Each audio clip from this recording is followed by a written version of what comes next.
Welcome back, everybody, to another episode of the Southern Outdoorsman Podcast. We're back at a place we recorded before, tying up some loose ends. I think we talked about it a little bit on the previous podcast we did with this fella, talking about finding sheds in the Deep South today and postseason scouting with Johnathan Holsomback, better known as John Boy. Johnathan, how you doing, man?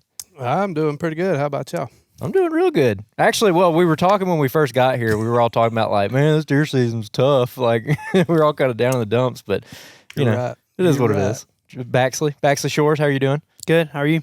I'm doing great. Jacob, how are you? Yeah, you didn't even introduce Baxley. You know, he's part of the podcast. So like, Yeah, he was he's on the last he's one. repping the brand. He was part of the podcast last time. Yeah, he was here. He was a little over a year to the day because I think we did that in January 2024. Was that the first time you were on the pod? No, we've had you on No, before. That was the third. No, you were on the year ender, weren't you? Oh, Second time, yeah. actually, yeah. Weren't you on the year ender? Yeah. Got a little wild, like Yeah. 4 Yeah. years ago. Yeah, we were talking about he was killing all these deer on scrapes, and then the following year, we're like, how'd your scrapes do? He's like, oh, I didn't hunt them. We're like, what are you doing?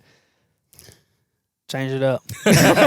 Change up what's working. That's what, listening to the podcast, like, there's so many people do so many different things. Yeah. So I'm like, let me try something else, you know? Shouldn't have done that. No. That's what, everybody needs to find their one thing and stick to it. 100%. Yeah. That's like the biggest thing. You're trying to get sidetracked from a conversation, what we're going to have, but that's a big thing that we get a bunch. Like, we'll have listeners reach out to us, like, you interview so many different people, and from one week you'll have a guy who's pro this, the next week the guy's like, the next guest you have on that's real successful says, don't do that, do this. And it's like, how do you like figure out what you do? I'm like, I just like to ask the questions, and hopefully someone's out there that, you know, really picks up on what they're saying. But like, you can't apply everything that everybody says. Like, you'll be running in circles and never kill anything. So, Like me. except for time, you'll kill a lot of time doing Oh, that. yeah. Man, I killed some time this year. I killed a bunch of it. All right, so I kind of mentioned it before, but Johnathan, last time we were here, we talked about finding sheds because you've got piles and piles of antlers laying around here. And We talked loosely about loosely, I can't remember. It kind of all blends together because we talked a little bit on the podcast and a little bit before and after it. So it all kind of runs together. But Jacob, what'd you have in mind for like getting into this? Because you're the one that was talking to him. I mean, we get a ton of questions from guys that are like, how do I find sheds in the Deep South, Pine Country specifically? Because I always feel jealous. I'm kind of jealous of guys in the Midwest with big open hardwoods, ag fields, and they can just run through a cut cornfield in February and find sheds everywhere. At least where we're at in the state, you can't do that, okay? So that makes it very challenging for like the guys down here. Like, you see guys in the Midwest, they go shed hunt. They come back with a truck bed full of sheds, okay? Slow day, they may find 5 or 6. Down here, that's one thing I want to talk about. You could go 20, 30, 40 miles in a couple days and never find a shed, and all of a sudden you find 2 or 3. And it's like, that's what makes it so challenging, I feel like, down here. And like, most of the sheds that we've found aren't really post-season unless it's turkey season, like post-deer hunting season. It's either during turkey season, which I found 2 real good ones last year, turkey hunting, or it's when we go rabbit hunting. Every now and then during in-season, you'll find some, especially you find a lot. I feel like I find quite a few deadheads in-season, kind of in-season scouting, which we'll talk about as well. But that's when I find most of my sheds. And the challenging thing is I feel like a lot of people just don't necessarily know where to start, or they don't want to walk enough. And I think that's something we're going to talk about today is how, like, truly, if you're in an area with a lot of thick cover, boots on the ground, first off, that you're not going to find sheds at the house, but you have to cover a ton of ground, which I know we're going to talk about. But Johnathan, I want to throw it at you. We were talking about this before we got started. We're kind of eating some snacks and everything before doing the podcast. When it comes to sheds, first off, what do you even like about when it comes to picking up sheds, collecting sheds, having sheds? We got a whole bunch behind you from some of your deer that you raise, but like, what about finding a shed gets you all fired up or gets you excited? Well, finding this shed, it's just a big dopamine rush, you know. I mean, just as soon as you see it and then as soon as you put your hands on it, you know, you can just, it's big excitement for me anyway. Does it matter the size? Man, I tell you, used to, tricky question. Used to, yeah, I mean, big sheds are always good to find, but I found it pretty awesome to find a spike shed too. Super hard. A public ground spike shed, you've done something. You've looked just in the right spot. I mean, it's needles and haystacks, you know. Yeah. So, just it very. I mean, it's like an adult version of the adult Easter egg hunt, I would say, wouldn't you? Yeah. It's like opening a present on Christmas. Right. And it's like, and that's another thing, because like a lot of times, and I don't know about you guys, but sometimes when you're just going out there and scouting and you walk across that shed, it almost like kind of confirms like, hey, you're kind of like in that area, like general area that might, you need to pay more attention to. But also, it's like you said, it's that Easter egg. It's like, oh man, this is awesome. And I feel like that's what I would say. I know there's some other southern hunters that we know that do quite a bit of shed hunting, but they're in a lot of times bigger woods, hardwoods specifically, not so much in the pines. And they're strategically going out there and they're trying to find antlers, but it's again a numbers game. Like, how many miles can I walk and cover potentially prime location that a deer might lose his antlers in a sea of big timber? Because even down here, like, we have so many clear cuts and just thick areas. It's like, well, I might find one in a hardwood drainage SMZ, but also you cut beagles loose in a pine thicket, you probably find quite a few more, and also deadheads in that thick cover, because that's where they're feeding, that's where they're laying down, that's where they're spending quite a bit of their time, which makes it super challenging down here. It's like the opposite. We went to the Midwest, all the ag fields were all pine thickets, and then the strips of timber were kind of like some of the big woods that we have down here. And it's like, this makes it super challenging. So Baxley, for you, I know you found a bunch of sheds, but from what you used to do, kind of like, I think, was it an internship you did with the state? Mm-hmm. Because grab a couple of your sheds that you've got, because you get some laying here that you found. This is a match set from one of the SOAs. I actually found these.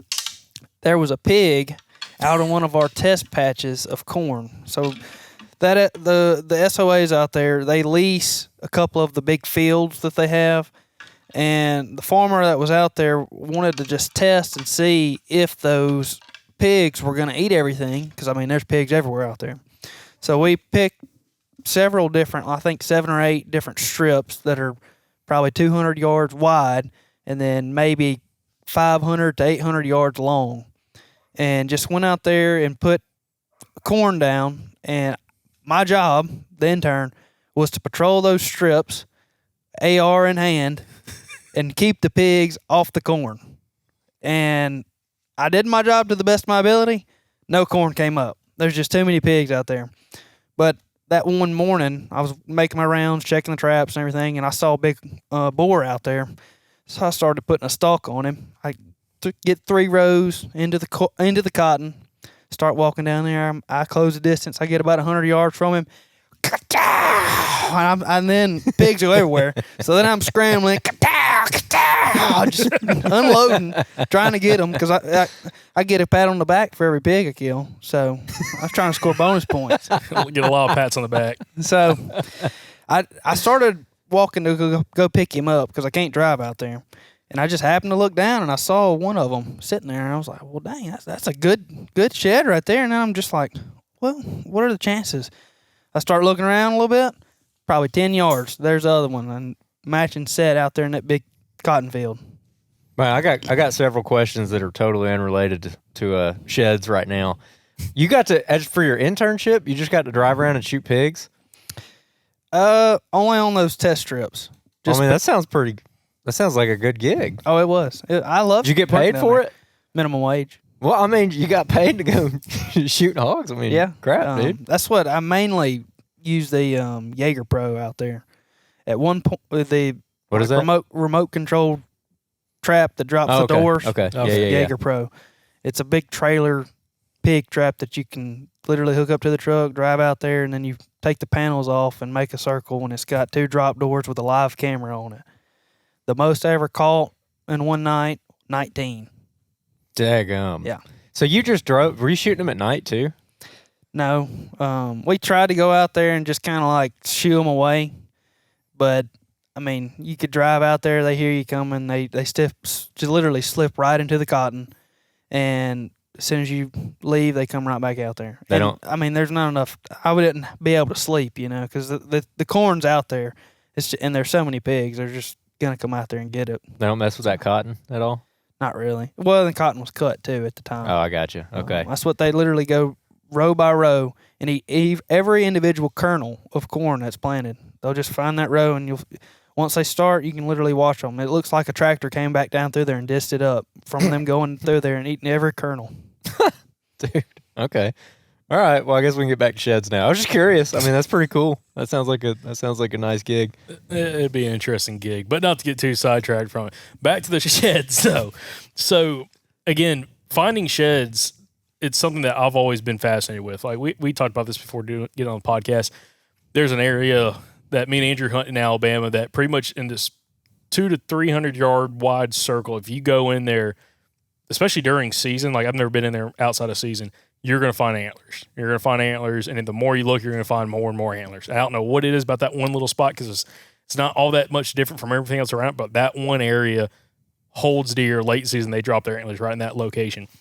And it's one of those things that when we go back in there, I'm always kind of excited, just like, okay, the hunt's cool. I'm excited for the hunt, but I'm also, with my headlamp looking around, because we're walking in the dark, we're coming out in the dark, I'm looking for antlers as we're walking in with my headlamp.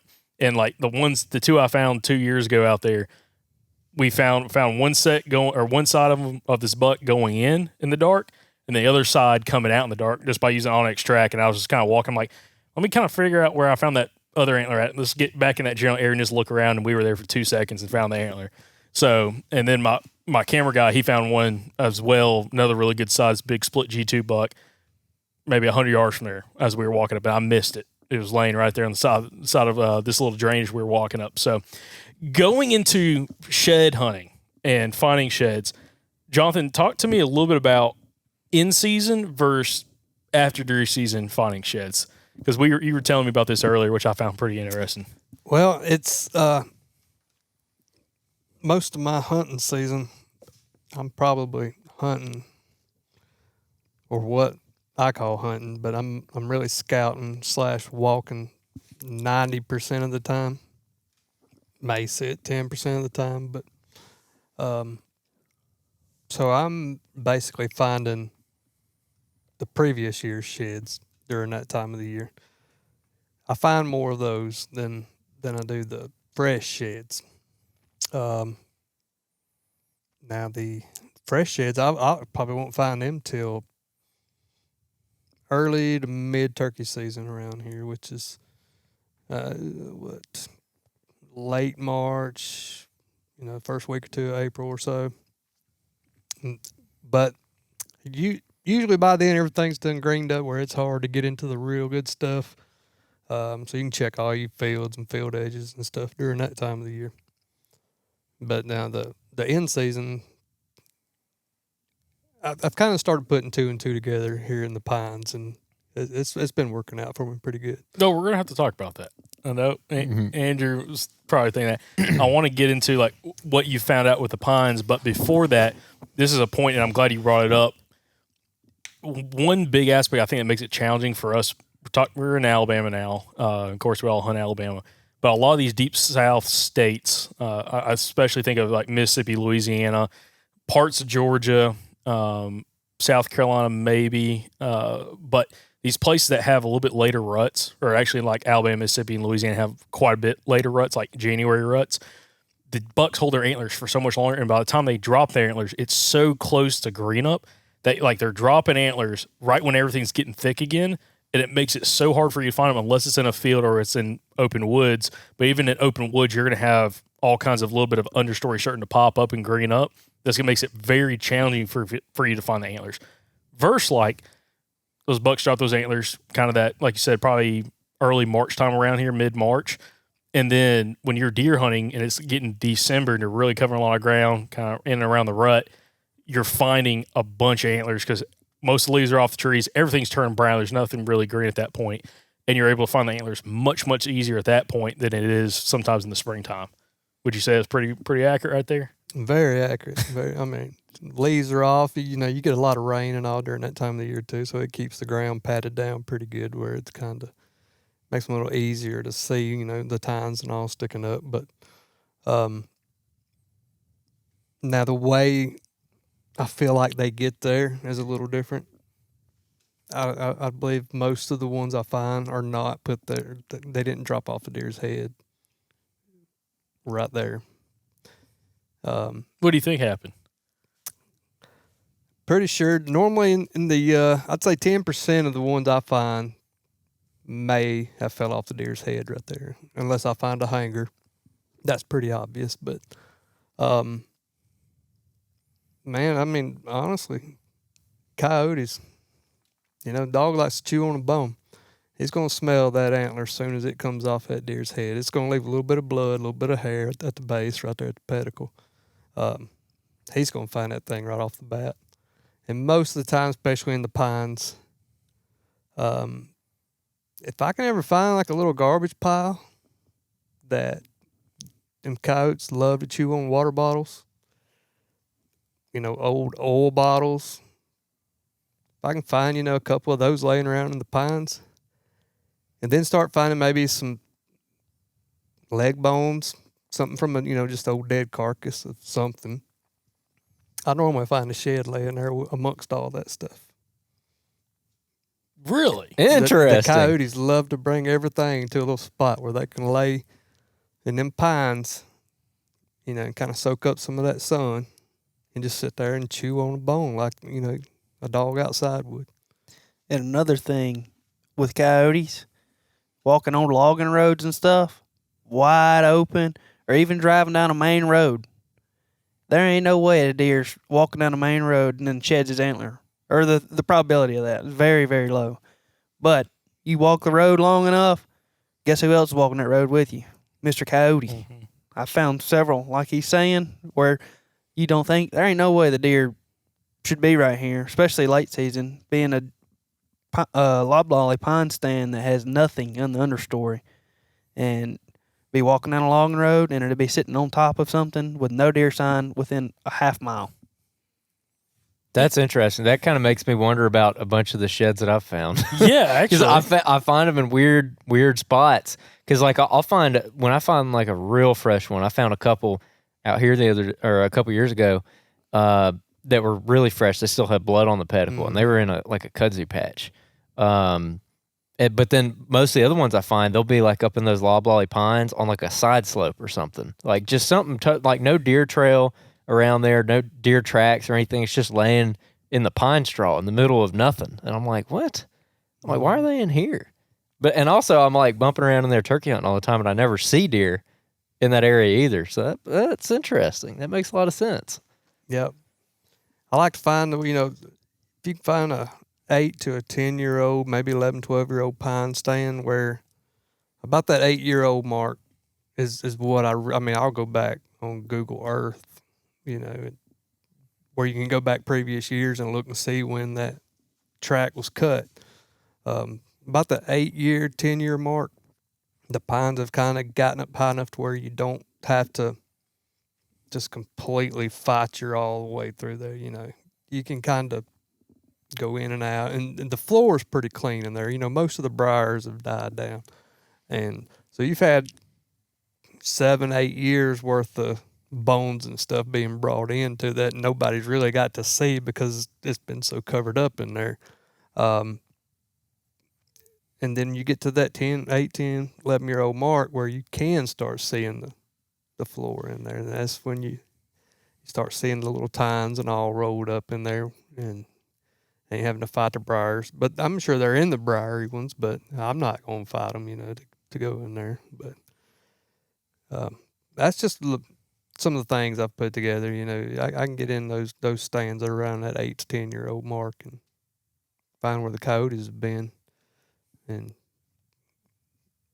probably if I was to go to 10 of those different tracts of timber, out of 8 of them, I'll find a little coyote spot, and there'll be antlers laying there, or a deadhead.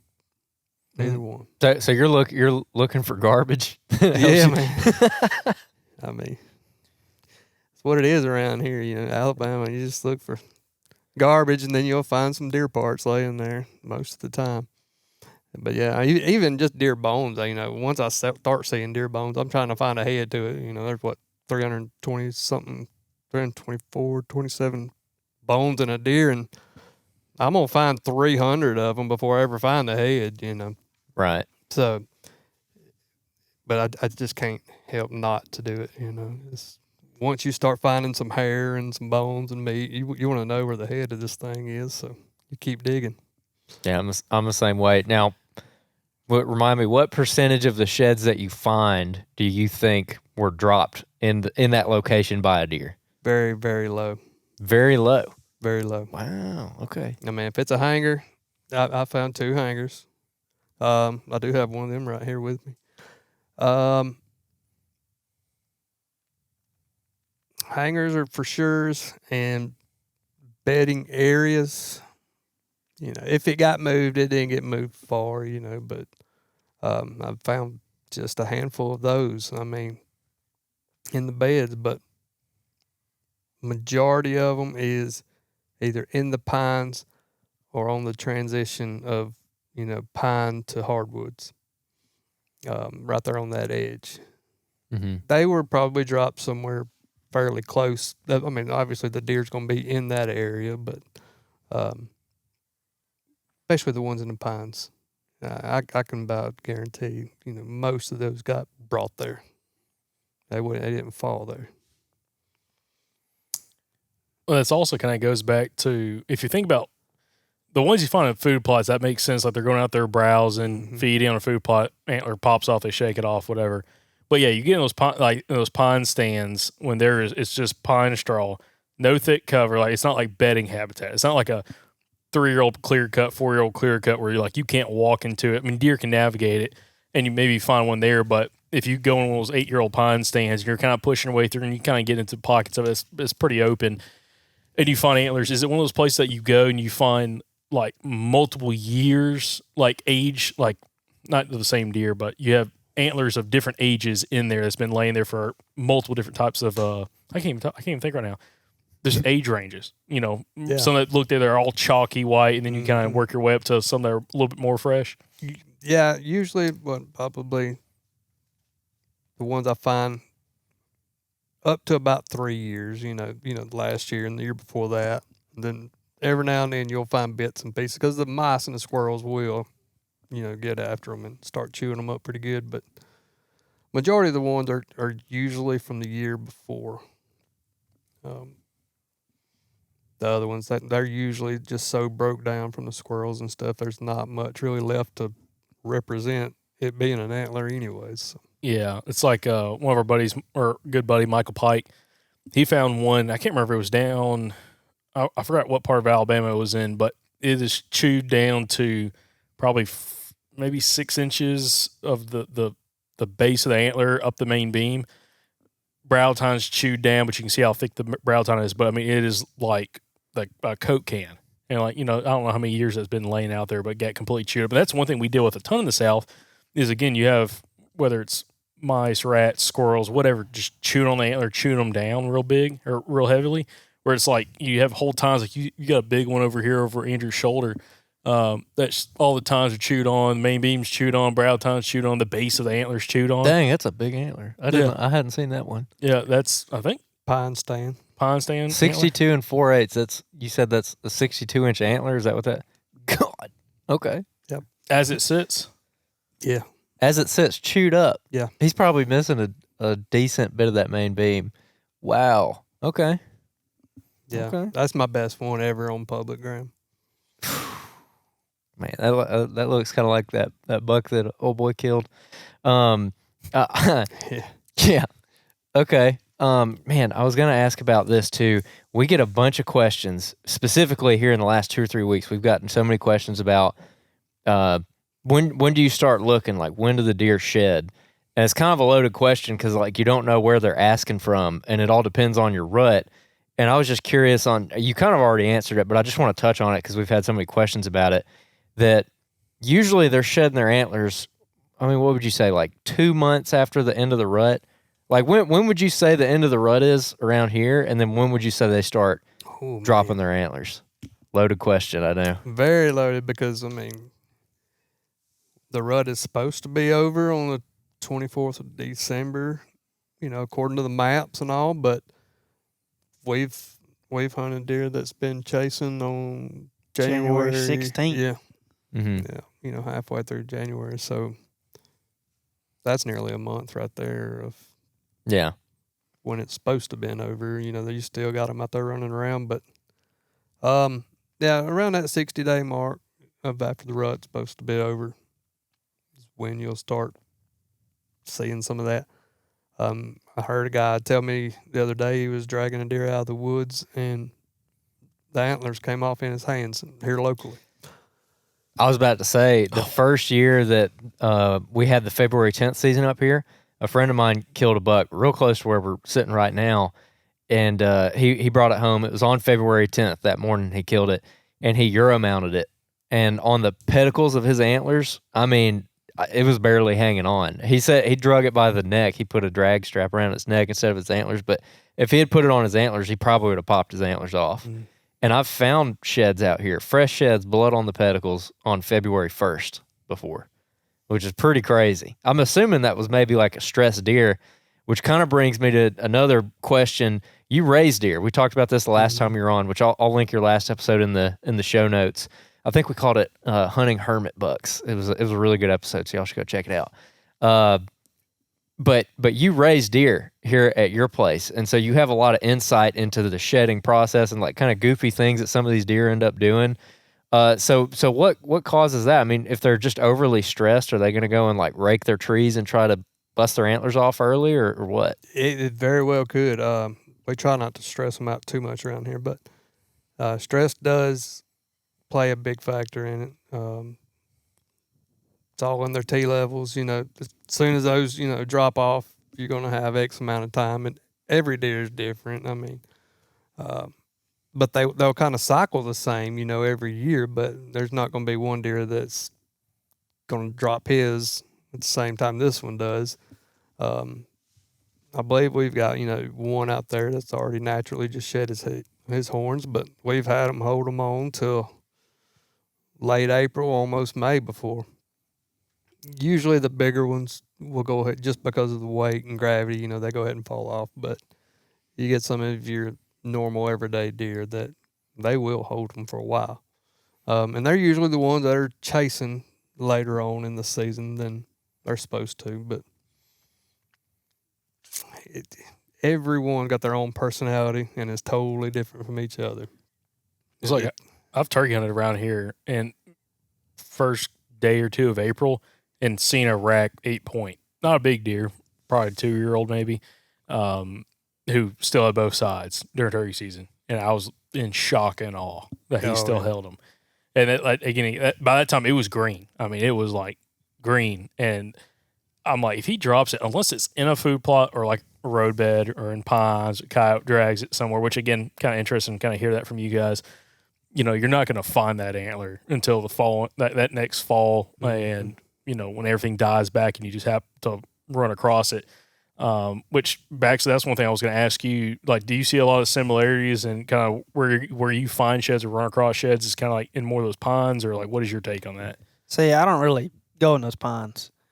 I'm typically walking road beds and stuff, just because I don't know how he does it. He walks around the pines, I guess, looking for trash, looking for something to find.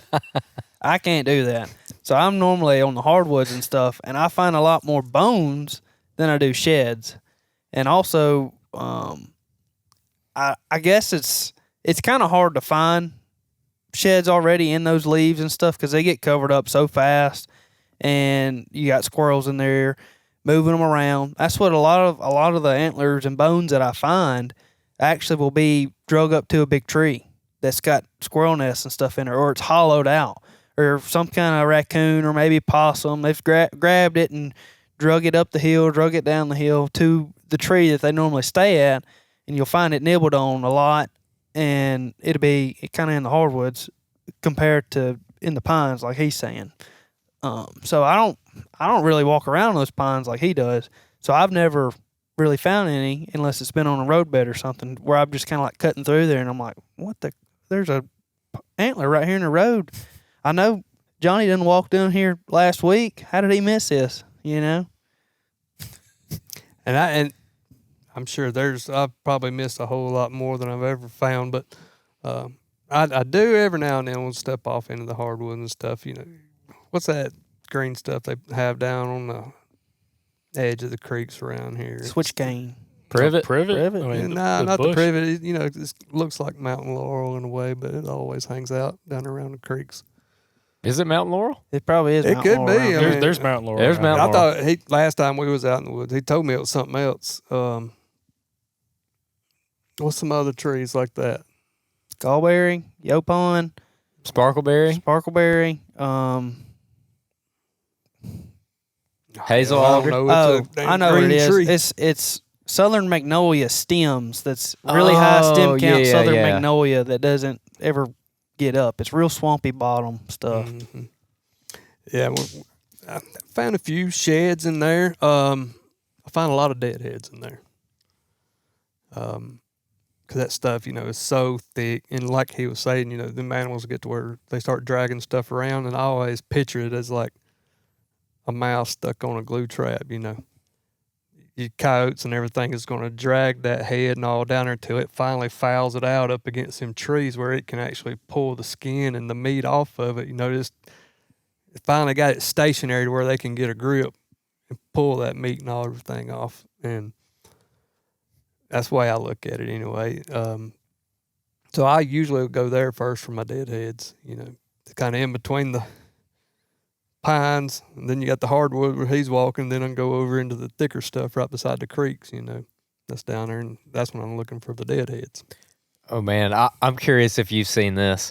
Whether it be out here on the WMA or on my club or other places I've been, you could almost look at a map. Like I've done this 3 times where you could look at a map and you can find like a real obvious rifle spot, right? Mm-hmm. Like out here, Mm-hmm. there's like one is like on a right of way, big valley, like big hill above it where you can see a long way, like perfect rifle spot. And there's like a thick draw that comes off of it. It's just nasty. And I went into that thick draw, whole buck skeleton laying there.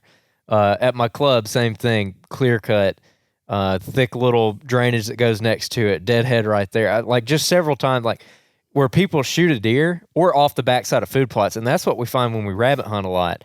Because we're up in those pine thickets around food plots a lot, chasing the dogs around, trying to kill rabbits.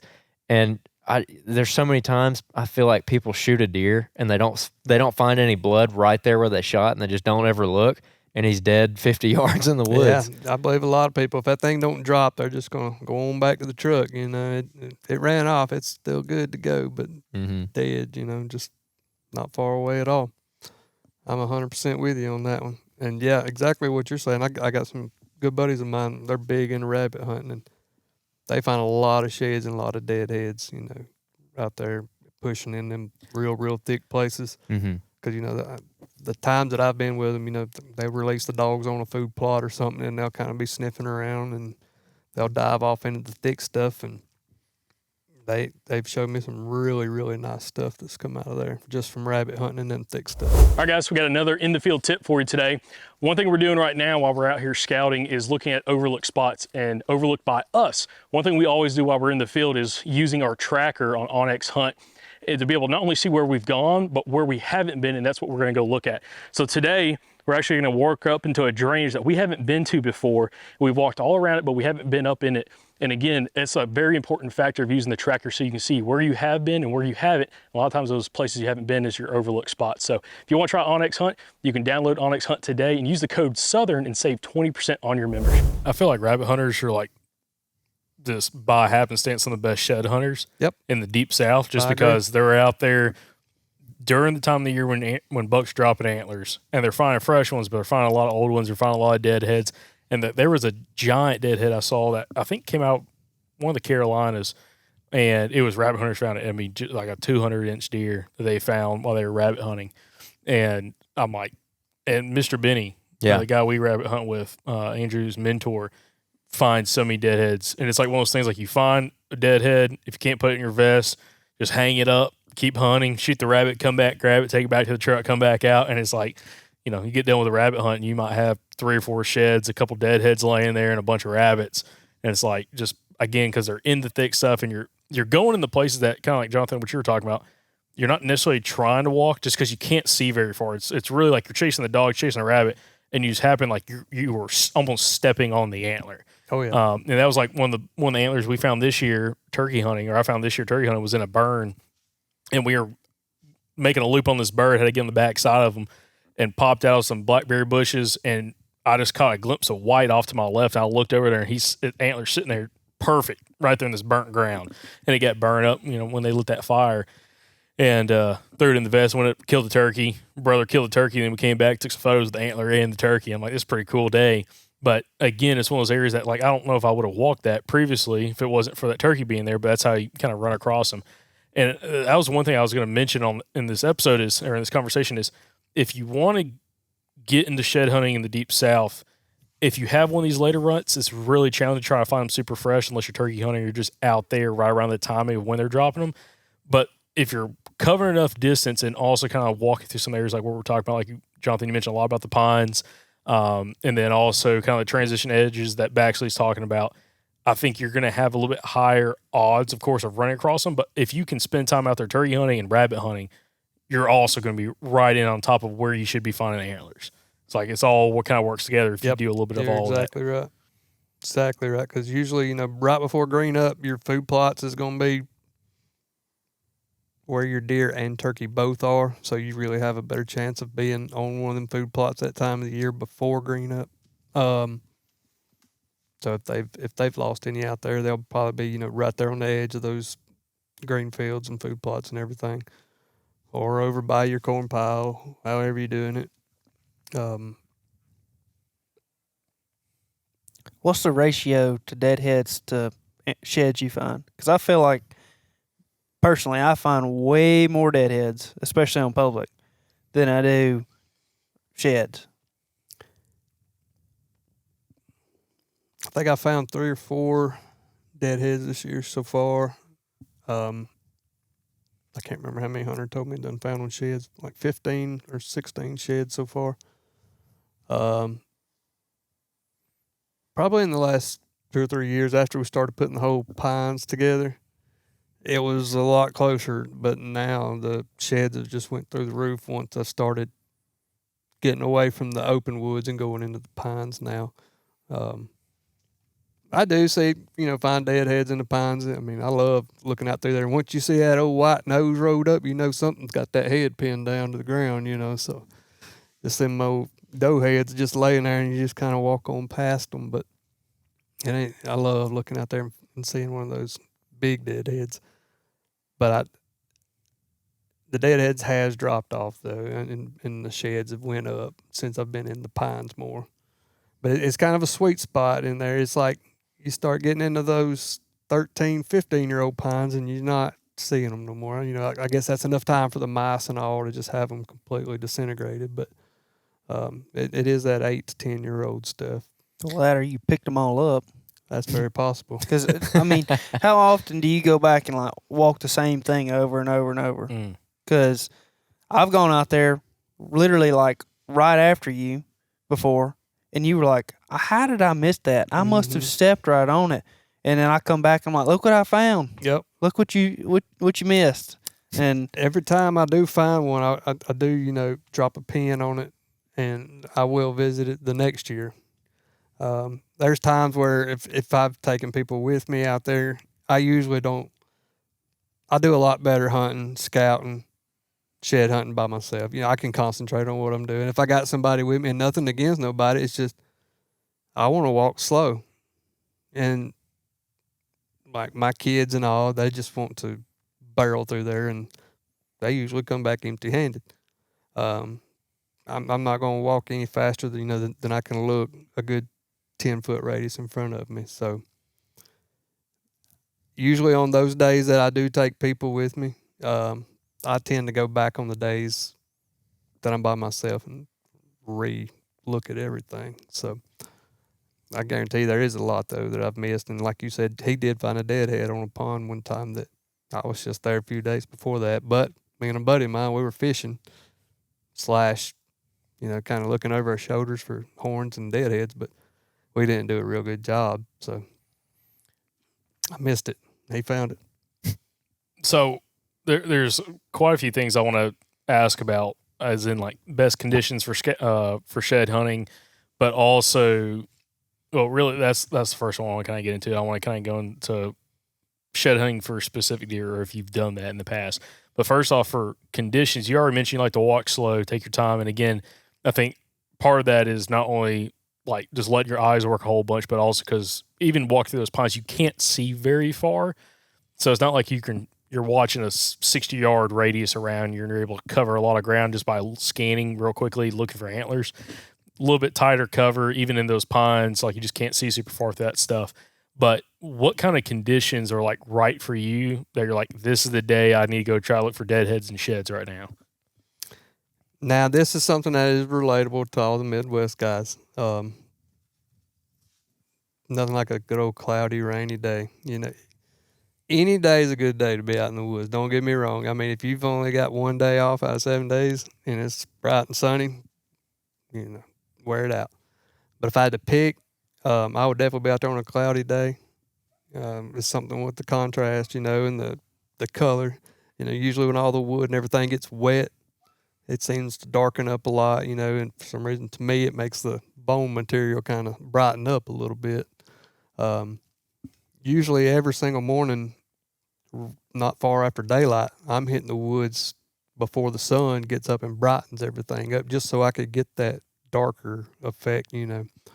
It helps a lot. But if you can get a good cloudy, overcast day, and then maybe the night before it rained real good, like I said before, you know, it pats all the leaves and everything down.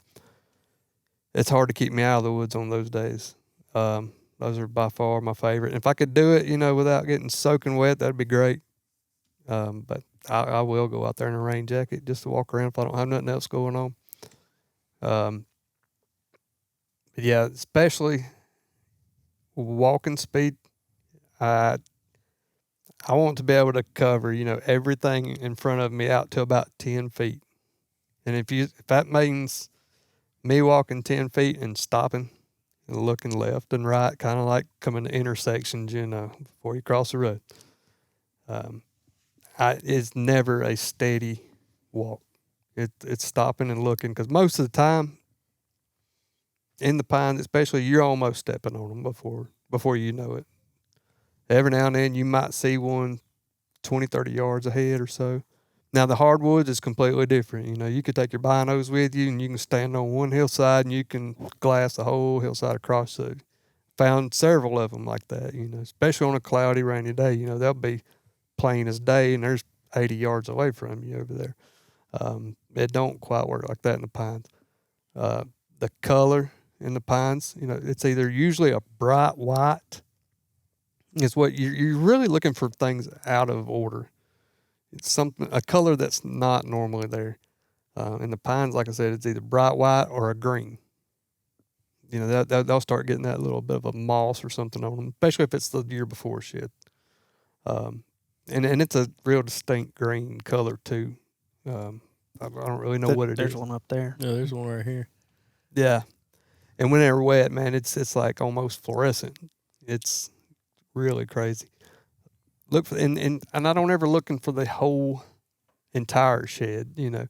You just look for objects that are, I believe that one right there did. And the other one you just they'll show that side of it. Kind of hard to. Was that other one up there greener than that one? It's got writing on it too. Yeah, you gotta be careful. Yeah, man, we're gonna give away your spots. Yeah, they got a slight green tint. You can kind of see too. I'm kind of covering the name of what piece of public that came off of, but yeah, you can kind of see that. You can see it from classified. the base good too, or kind of. Yeah. So that's part of like the conditions, like kind of like the wet, damp ground, day before rain, cloudy conditions, The day after a rain. day after the rain. Yeah. What about wind? Like, is wind ever like high wind days? Is that really a factor for you, or is not really that big of a deal? Well, I mean, it helps me stay a lot cooler out there walking around fighting, but you know, as far as actually finding the sheds, not really, because I'm looking on the ground right in front of me. You know, if I was in the hardwoods, you know, that might be because you're going to have a bunch of little white stuff flopping around, you know, as far as leaves and stuff like that. But in the pines, no, not at all. So the other thing I'm very interested, I want both of y'all's take on this, which Baxley, you kind of mentioned this a little bit, but Johnathan, you haven't. What is your, how do you, if you come up to, like, say you find like one of these 9-year-old pine stands, how are you going to work your way through it where you feel like you covered it as best if you can, if timing or like your time for that day isn't a factor. Like say you had, hey, you got 5-6 hours, wherever, go walk. If you had that opportunity, how do you approach that? As in like being methodical, covering it. Do you have any kind of certain pattern? Do you just kind of work the edges and kind of start cutting across it? How do you like to do it? I've recently discovered what Onyx has a tracker. Use the code Southern, get 20% off. Where's that been for years and years? I don't know, but It's been right there on your phone. it will drain the hell out of your battery. I know that real quick. Yep. I do it like we're blood trailing a deer. You know, once you start getting down to the little bitty drops, then you go into grid mode. You know, it's just go down one way, move over just a few feet, and you come back. And then once you get that all worked out, you're going the other way. Usually on a day, I think my average is about 6.5 miles per day, 365. Those 6.5 miles is normally done within about a 300 yard by a 500 or 600 yard block. That's not, that's staying inside that range, and that's where those miles are coming from. It's not the distance you go, it's just how much you put into that one block. And I will literally grid search it. Now going into it, I've found usually, if you can find a good saddle or something on the topo side, I'll go in and just do a big cross right through the middle of it, walk straight down the middle one way, then maybe get to the saddle part and go up and over right there. You'll kind of get a feel of where most of your activity is and where, that some of that stuff is just too thick. I'm not going to spend a lot of time in it, but the areas that look more promising, we're going to fine tune that area a little better.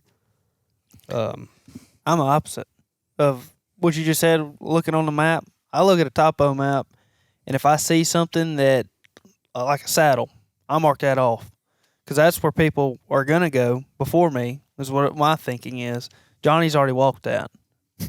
Jim Bob's already walked that.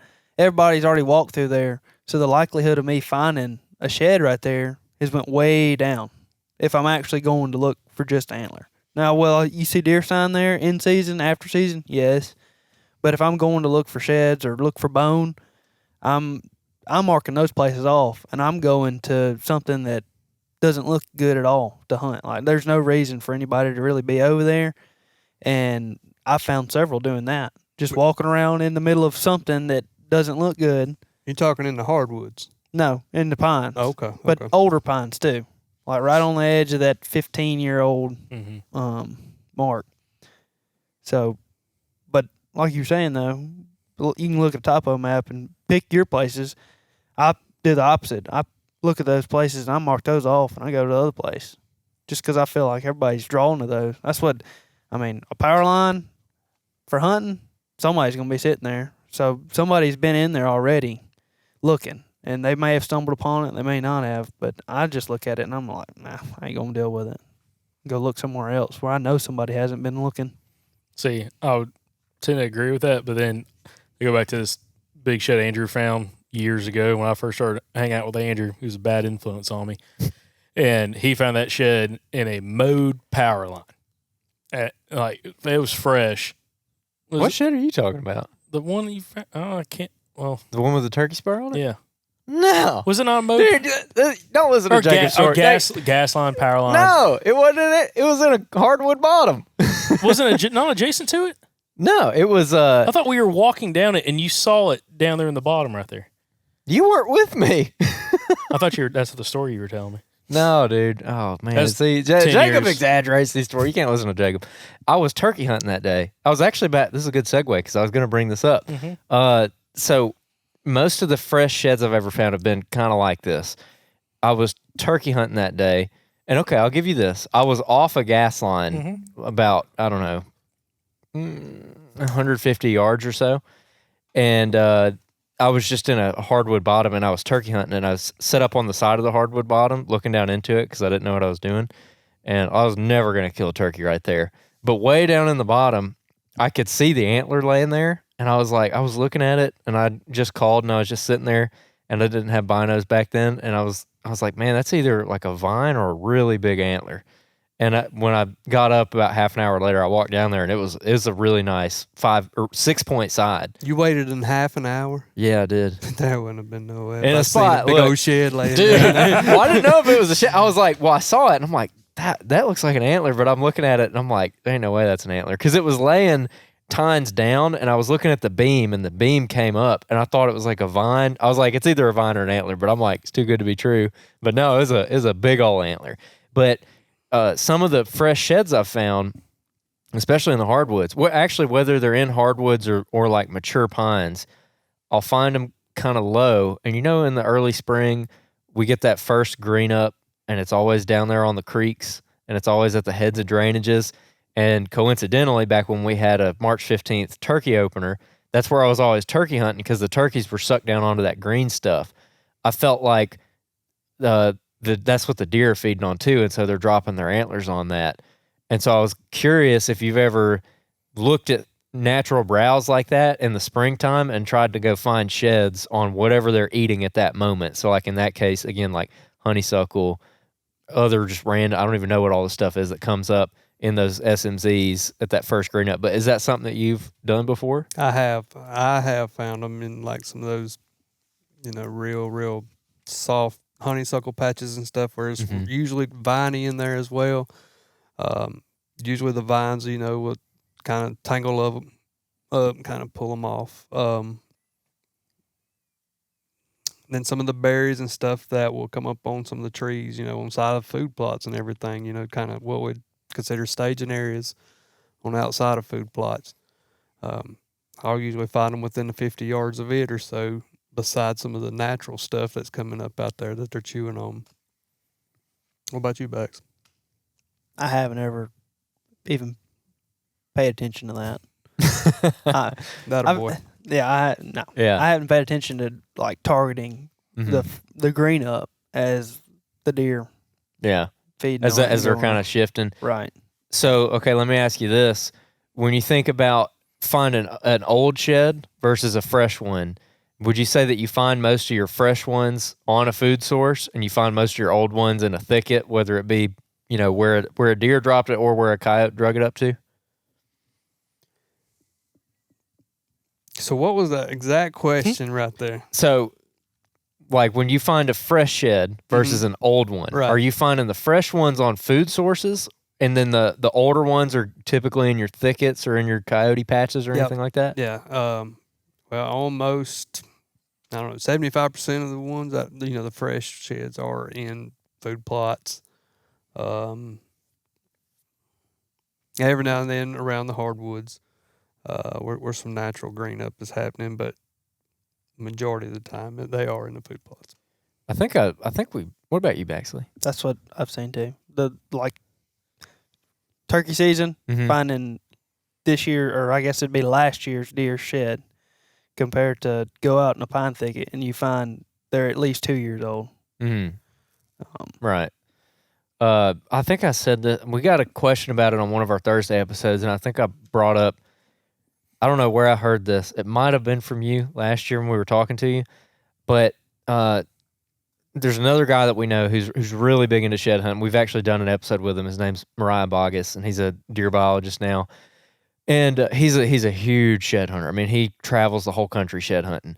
And he told me in the past that he really focuses on those food sources to try to find the fresh ones. Like right when he tries to time it when most of the deer are dropping. And he's looking and like he'll go up to the Midwest. So I think they probably have a more concentrated drop up there. I don't know. But anyways, he's looking at those food sources, and I don't know if it was him or maybe if it was you, but like someone told me at some point that you don't find as many sheds right where they're bedding, because when that pedicle starts to go away and those antlers get loose, if they're just laying there in their bed, they're just sitting there and they're not moving around. And once it gets loose enough, like those antlers on their head are actually like wiggling a little bit as they're walking, and they can feel it and it bothers them. So when they're walking around in a food plot and they're throwing their head around, they feel it and they're more likely to, shake their head and pop those antlers off. That was more likely him, but I 100% agree. I mean, it's just like a kid with a loose tooth. It's going to sit there and they're going to agitate them, and they're going to finally work it out of there. I could only imagine, something sitting on my head, jiggling around, and I would want that thing off. I really think that's a lot of the reason why you'll find those big broke pedicle style sheds, where it's gotten where it's just a little bit loose and they want it off so bad that they'll go over there and put it in a tree and then yank it off, and it'll break the last little bit of that horn off. I think that's a lot of your pedicle issues right there. That's why you're throwing a spike on one side the next year. Very well. Nothing really to do with the gene pool. I think it's just got a lot to do with how they shed that first or second set of antlers, not knowing anything otherwise, just something felt funny to them. Yeah, they don't have the weight on the antler for it to naturally fall off as easy. So they're sitting up there wiggling. I mean, that's got to be aggravating. Yeah, that's a good point. Yep. So, yeah, I don't know. I've always wondered about that because I've done a fair amount of tromping around in pine thickets, and I just don't find as many in there as you think, unless it's an old chalky, antler that's been there for a long time. And now I'm like, well, it makes more sense that a coyote or something probably drug it in there. That's the thing is even on the food plots and during turkey season, you better be looking at them daily or every other day because it's not going to take that coyote long to throw that nose on the ground and go right over there to it. Yeah, man, and that makes so much sense because when I talk to people who work out in the woods a lot, whether it be people who just manage their property and they're out there like every day, usually when I talk to people like that who find a lot of sheds, they say, oh, like food plots, you're going to find them in food plots. I'm like, I've never seen a shed in a food plot, but I'm never, when I'm walking food plots in the spring, again, turkey hunting, I'm only out, I might be in a food plot 3 times throughout the whole spring, and I'm, just happenstance maybe crossing through one, like I don't really hunt them. Meanwhile, they're maybe checking them every day, maybe running camp. I don't know, but that makes a lot of sense where that thing's only laying there for a day or two, and it's got to be just a scent bomb for a coyote or something. Absolutely. That's interesting. Well, that was one thing I was going to ask. I was hoping Andrew would ask it on that topic, but I'm sorry. I tried. Thought you were on it. How often do you walk the same spots? If it's in the pines, or you mean like in the pines or food plots? You can kind of break it up different sections, like pines versus food plots looking for fresh ones. If it's in the pines, like I was saying earlier, it depends on how thoroughly I feel like I covered that ground. I mean, if there was at least a little bit that I feel like that I didn't go so well, I'll be back in there next day just to finish it off, where I think I slacked in. Food plots now, on our club, we don't have very many turkey hunters. So especially you're for one out there, listening for birds and looking for birds and their sign. And while you're out there on each one of the plots, you might as well just grid that whole little plot right there off until the next day or 2 days later. I mean, especially if you're running cameras, you can kind of see whenever they start dropping, if I see that all of our bucks still have antlers on, there ain't no needing me out there wasting my time walking around in the food plots. But once I start seeing, 50, 60% of them being half horned or anything, then I'll go start hitting the food plots because I know they're dropping right then.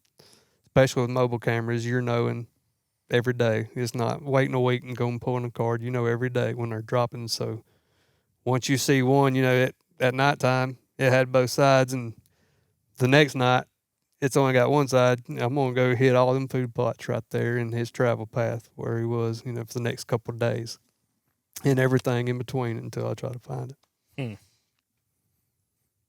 So the food plots, that's one of those that you're going to walk a lot more often when they're dropping fresh. But when you're kind of finding those old antlers, like you're saying, if you cover a pine thicket pretty thoroughly and you feel like real confident you covered every inch of it, you might not go back to it for a year.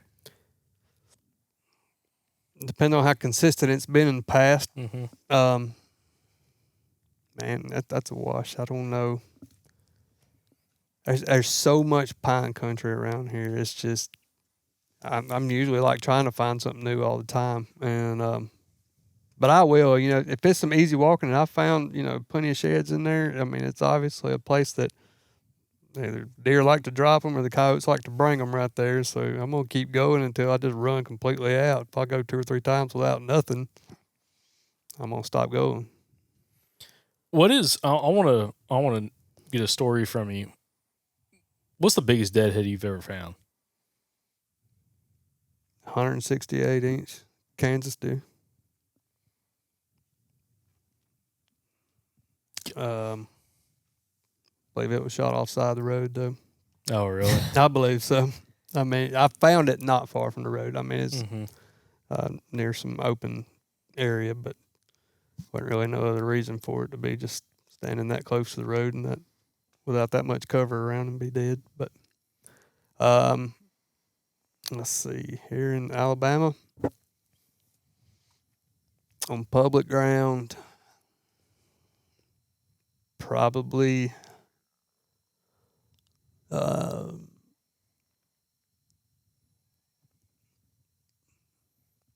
probably 135, somewhere around in there, 135 inch.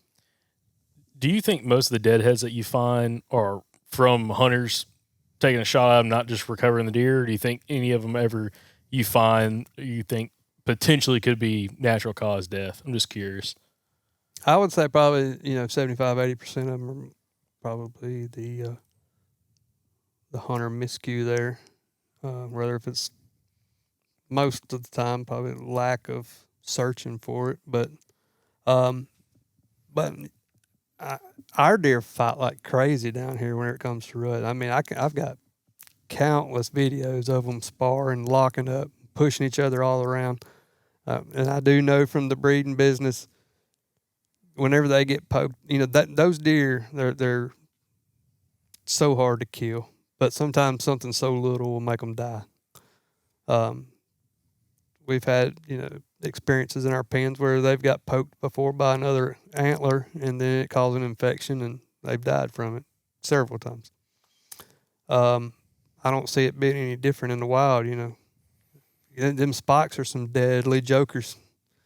They're bad. And usually they're the ones that don't understand the pecking order quite right yet. So they're out there being aggressive with everything. So anytime one could take a good poking and infection sets up, very good chance he's going to die too.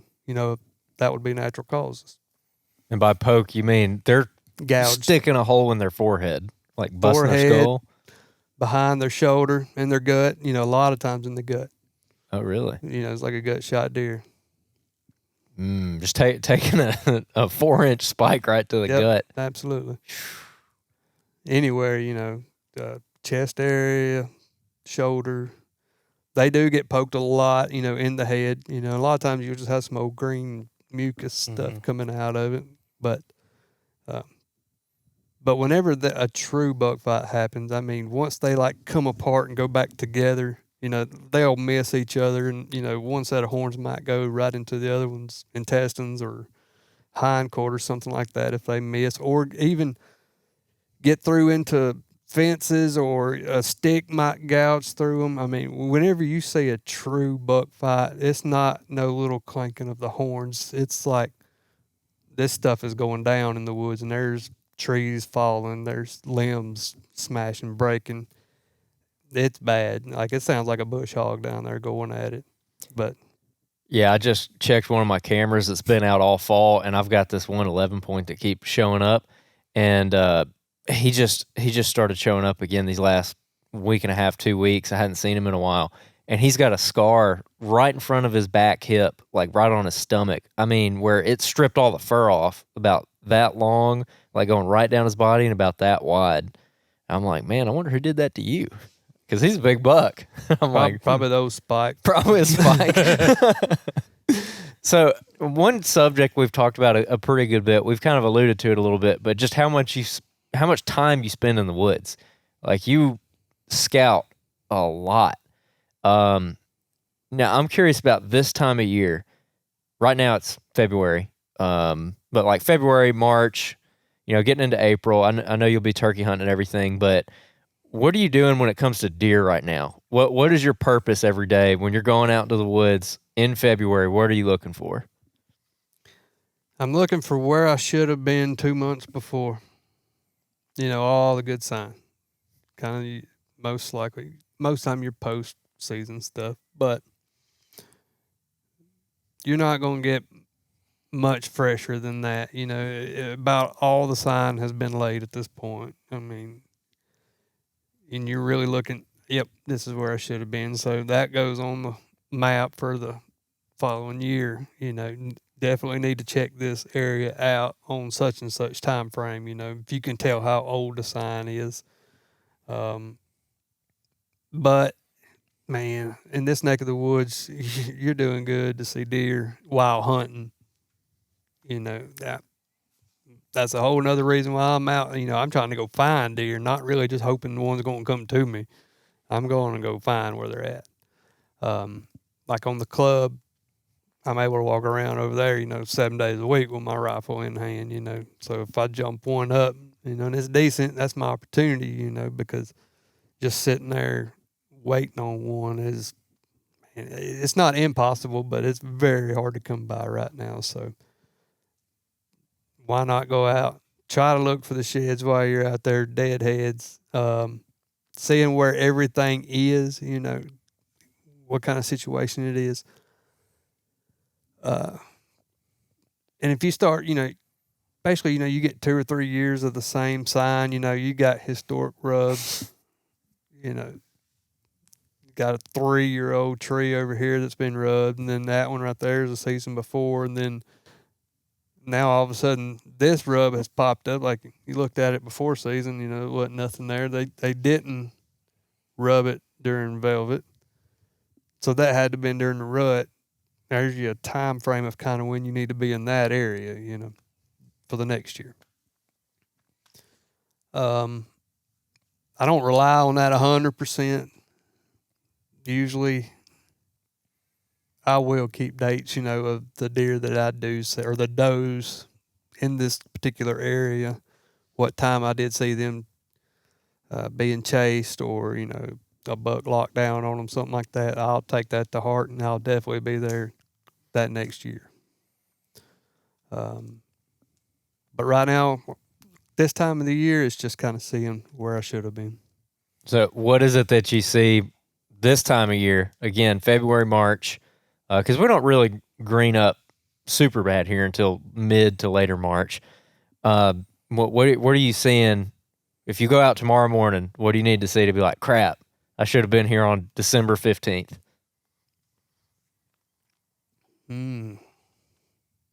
I'll have to ponder on that one. What about you, Bax?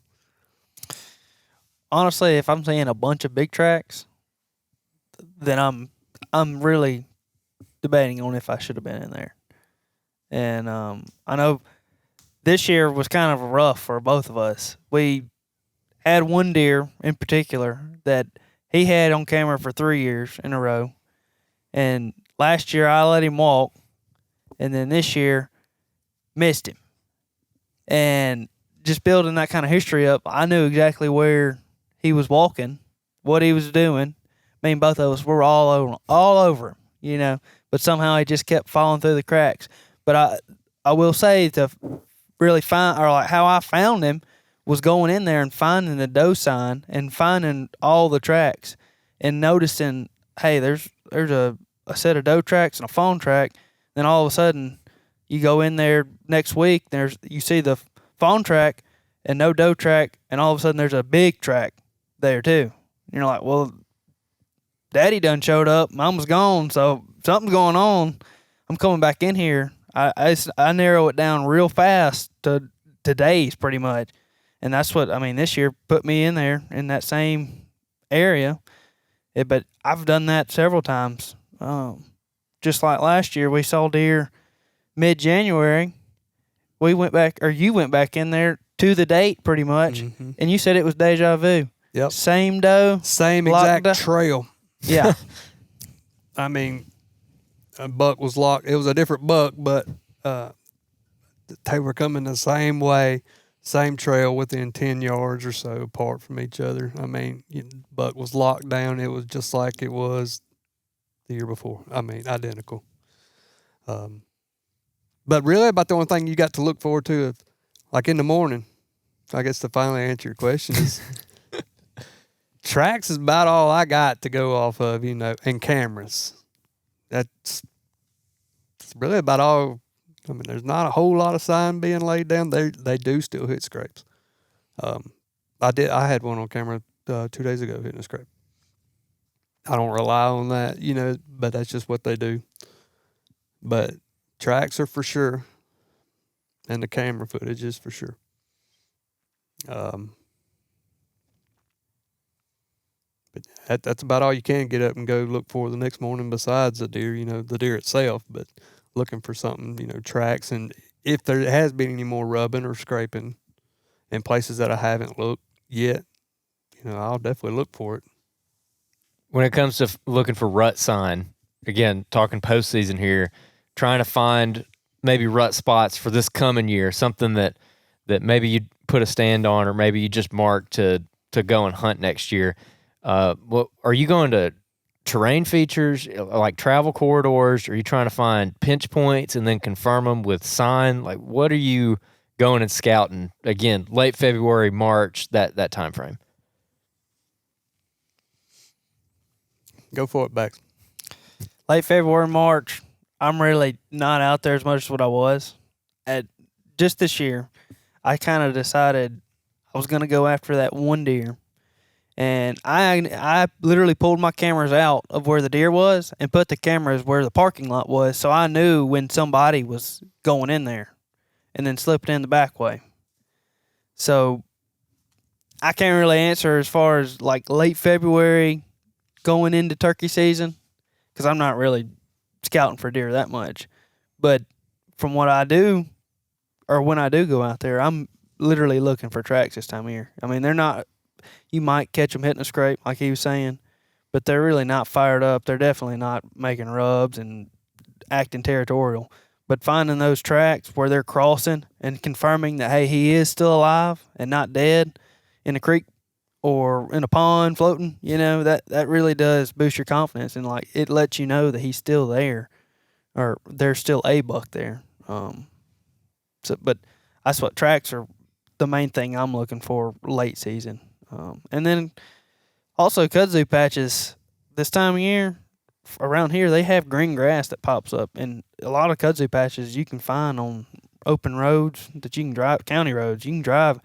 That's something easy. You can go hit those from the road, throw the binoculars up and look and see if he's still alive, because just getting a picture of him one time, that's all you need to know he's still there, and you come back next year.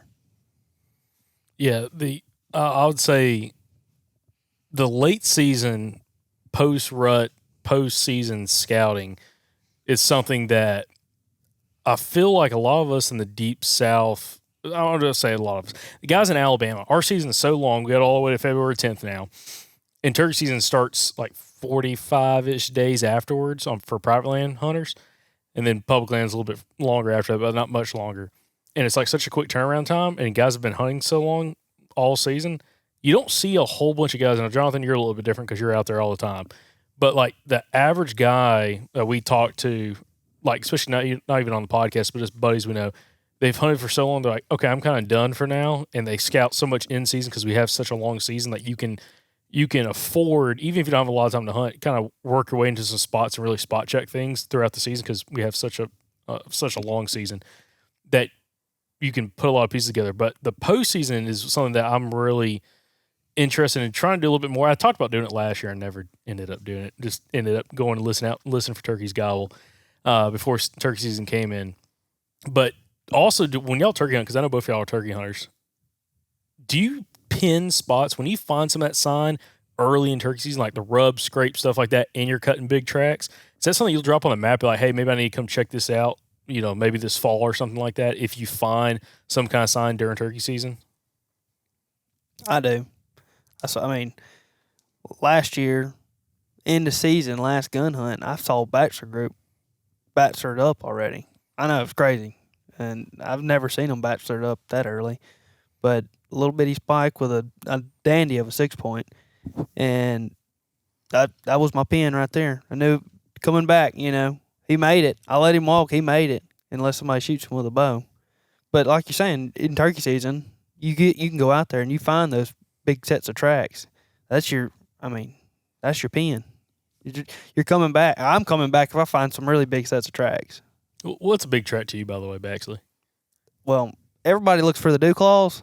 That's not what I look for. If I find a fresh set of tracks and I step beside it and my boot goes down into the ground as far as the track, that lets me know it's a heavy deer still, which that means it's a big deer. And I mean, normally it's got to be as wide as my boot. So I don't look for the he has smaller little ones. feet though. Yeah, I got little bitty feet. 7.5s over here. Yeah. So I mainly just look for a track that's into the ground. That's what you can't really look at the dew claws because sometimes it'll be a deer running, sometimes it could be a doe running or stomping. I mean anything because they all have dew claws. That's what I've had several buddies be like. Look at this big buck track, and it's a fawn. that is this one right here. It's a fawn that's running and it's Jacob splayed out. Myers. And it's like you can see that it jumped across the road here, and it's like, well, where's its tracks for this? 3-4 yards. Oh, it levitated.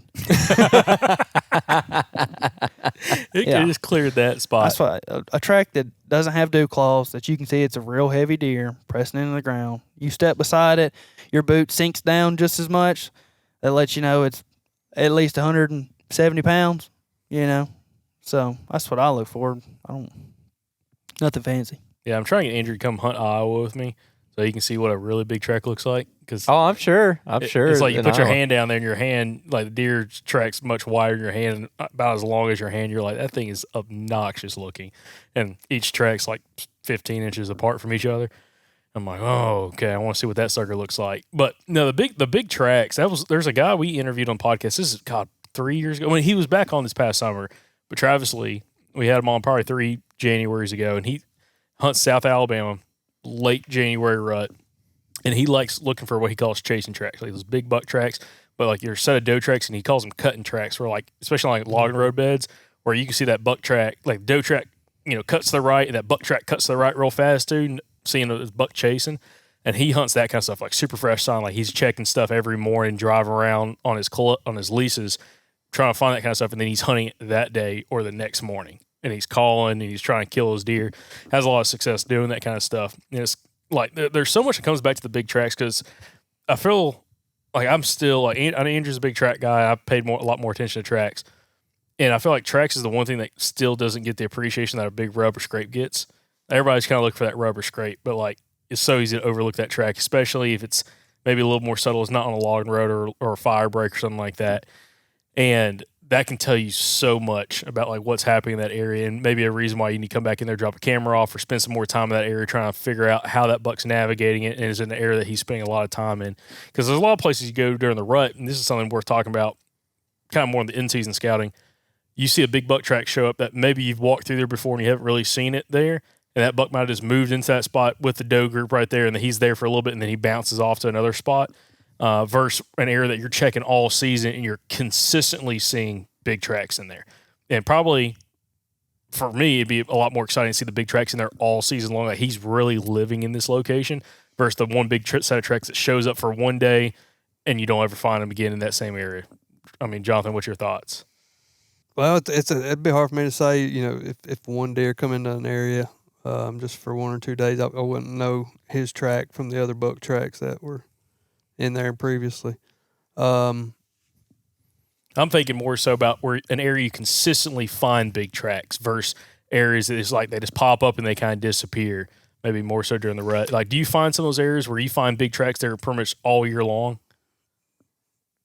Yeah. And I think most of it was laid there, by nighttime. Time I put a camera on it and everything, kind of see what we're working with. It's majority nighttime pictures, but they tend to go into features during the rut where they're normally not at. Like that spot over there where he was talking about, the one that we seen down to the day. I put a camera on that exact area back September, October time frame. I don't think I got a horn, not one, 2 months of a camera sitting there. And then all of a sudden down to that one day, I walk back out there and they're there again. I don't know where they was at or why they're, I don't know why they go to these certain spots. It just funnels them in I don't know if that's the doe's escape route from the bucks, not necessarily from the people, but from the bucks. It might be easier for them to travel. They might understand the terrain better right there. I don't know, but I think they do tend to go to certain places during the rut whenever they don't usually mess with them the rest of the year. Again, going back to just how much time you spend in the woods and how much time you spend walking specific areas, how much of that is just you trying to learn the area that you're hunting like the back of your hand, like where you're just every little dip and rise in the ridge, and you are as familiar with it as a deer is. Is that kind of what you're going for? Yes. So what does that do for you? I try to find every one of their escape routes. Anywhere that there's a reason a deer might want to go down this hill. I can see there's an old faint trail there or something like that. That's another one on the list where I need to be thinking, if I come in hunting and I get busted or something, where are they going to go? Which way are they going to go? If I got somebody hunting with me, how do we need to situate ourselves to where we can play off each other the whole time? You always want to know what's on the next side of the I'm totally going to derail the conversation. So, but it has to do with sign reading, because we've had a lot of people talk about on the podcast, and we've talked about like the lack of sign this year compared to like past years. And you walk so much that you've been out there and checking out a bunch of different areas. What have you seen this year versus previous years? And I've heard all that talk too myself. I do believe, and I've been in the club, which we talked about last time, since I guess we started leasing it in '88, so that's been a long time. So you tend to start seeing trends on where they lay sign and how much, and kind of the lack of sign. I'm probably finding the same amount of sign, but it's not where historically they have laid it. That they've shifted it around a little bit. Not all of it, but places I go where has always been the big community scrape up on this hilltop, they've just played with it a little bit, but there tends to be another one opening up, on down the hill a little bit more, kind of somewhere we don't normally go. There's more activity down there, this year than it was been up on top of the hill. Rubs, I actually think I've come across more rubs this year than ever. We got a pond out here on public ground that I stopped counting at 200 rubs, 200 different trees. I stopped counting. I found, them water sources, they went crazy on the water sources this year. You think because it was so dry, potentially? Possibly. I don't know. Maybe just I've never paid enough attention to different water sources before, and just happened to stumble across this one that had so many that made me start looking at others, and then I found, kind of the same results. Yeah, I found a shed in a beaver dam. That is not, I don't know how long it's been there. It had done turned solid brown. It's up there in the stack. Just happened to be standing there looking at a beaver dam, and looked down thinking it was a stick, and then you could see like just the pedicle part sticking up. I told my buddy outside, and I'm like, "There's a shed," and he's like, "Whatever." And went down there, pulled it out. It was all woven into the sticks and everything. Normally the beavers will, chew on the sticks, and kind of lay them in there how they want to. But I don't know if the beaver put it there or not. But it may have got washed down and just somehow got in there with it. But we were down there at that dam just because of how much sign and activity that was down there around that pond. But I don't know why. So you don't think this, because I've heard people in the same area that we're in talk about lack of sign this year. You don't think it was a lack of sign. You just think it's shifted, and where people have traditionally found the sign's not necessarily there or not as abundant, but the sign's still out there, but it might have shifted ever how much distance from where it's previously been at. I can say that I think it shifted on our club just because of the 30-something years of looking at the sign that they've always laid in the same spots and noticed, it has moved. Now in public, I don't know. I don't think there was a lack of sign. I mean, I found more sign this year than I've ever found before. But it may just be because looking at all new areas out there, or newer areas, that I've not pounded in the past. But man, I can say from this year, one area, I know for a fact there was 3 4.5-year-old bucks in there starting the season. So I'm sitting there just ready. I go in there once they lose their velvet, it's tore up. First rifle hunt comes, one of them gets smoked. Next rifle hunt, another one gets smoked. Then the fourth one comes, another one gets smoked. Well, by the time most of the rutting's going on, you go in there and there's no deer sign. It's like they all got killed, and all the sign kind of just dried up with them. And I was fully expecting this year to be just like wild in there, and it did look good early season. Once all of them were the same age class, so they were all getting ready to take each other on, and they were all nice deer. None of them were bigger than the other, but I think they all just got shot too fast, and that's why I stopped hunting in there. I mean, they all got killed, and if you walked in there towards the end of the season, you would be like, "There's not any deer in here." And you know why? Because they all got killed. Bummer. Man. he's not lying. That's what I mean. Summertime, I'd go out there almost every other day. Go out there and glass, clear cut, and I'd see them. I had them named. I had them. I literally had plaques picked out, and I was like, "This is gonna be nice." There's Big John. I'm saving up money. I'm like, "This is gonna be nice," You're already No. saving for the taxidermy Exactly, bill. yeah. That's where you went wrong. Yeah. Too confident, man. Well, I mean, it's when you get them, when you're going out there and seeing them every day, you can go out there and almost pet them, and then the rifle season opens up and you, there goes one, there goes 2, 3 and 4. Dang. That's the truth. 3 and 4, I'm hitting the door. I'm out. Yeah. God. So one thing, talk about specific deer, which actually kind of brought that up with your whole batch group of bucks that you were trying to kill. Jonathan, one thing I wanted to bring up was you've actually found multiple years of sheds, not to try to get too far back on the shed topic, but of the same deer, and you ended up actually getting that deer killed. And it was actually a deer that Andrew had on camera too, which we only had I think, how many, did you only have one photo of that deer? Yeah, it was Clay. He got one. Or Me and Clay- him, yeah, Clay me and did. him put some cameras out together, and it was on his camera. But we got, I think, one video of that deer just crossing a old logging pad. No, we talked about that. That was back in, when did you kill it here? 2019? I killed him in 21. 21? Okay.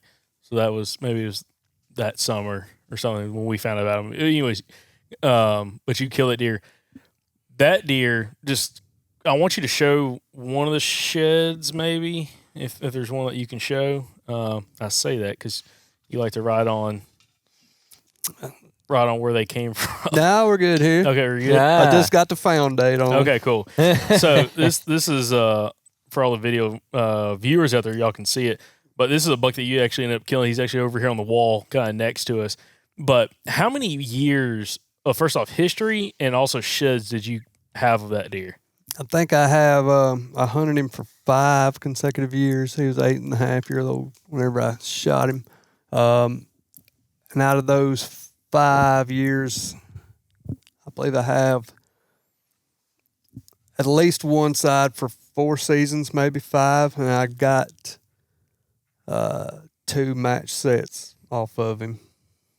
Now, real quick for y'all's cameras, show what's kind of interesting about the deer, not only from the antler structure, but the what's concave in his pedicle. He had concave pedicles on him. Apparently he had something wrong with his T levels or something, and it would made him cast them pretty early, almost down to the T. He would normally lose his velvet every single year on October 18th or 19th. And by the first week of gun season, he would normally have both sides shed off on the ground. I think that's what really drove me into the shed, exploration there. Because once I knew those antlers were off and the leaves were off the trees, it was game on, so that's kind of what got me on that path was him. Especially because they were a pretty decent size for around here. This was a pretty good deer. And all of his sheds, with the exception of one, I probably found those. He had, a couple of different bedding areas. I don't know.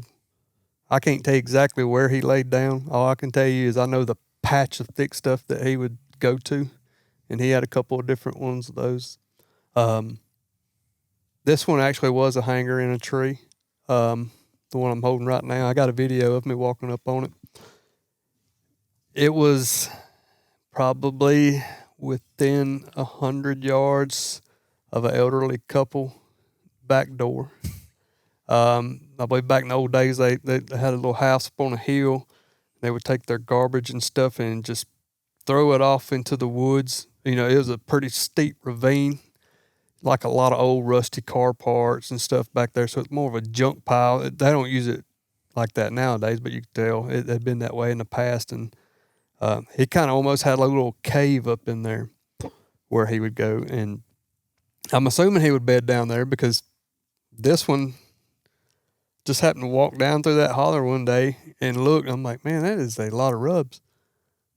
I'm like, is that an antler hanging up right there? And then the deeper I walked in there and closer to it, the more I felt like this is a deer home right here. And it just went to rub on a tree and brought his head back out, and the antlers stayed there. It wasn't way up in the tree or nothing. It was just kind of down low. But I think he felt real comfortable bedding really close to those people's houses. There was that house, and then there was another one on down. That's the ones I really like.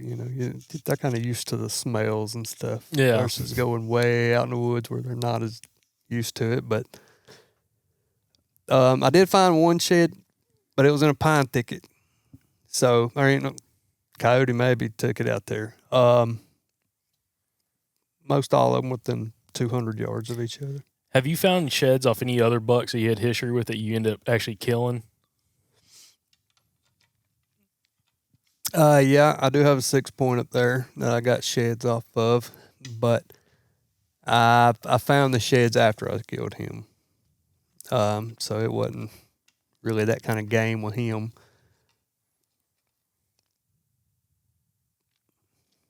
I would have to think on it. I've got one. Other than deer shot in 21, we've got probably 10 deer in the freezer that haven't even been mounted yet. So I kind of hard to remember a lot of them.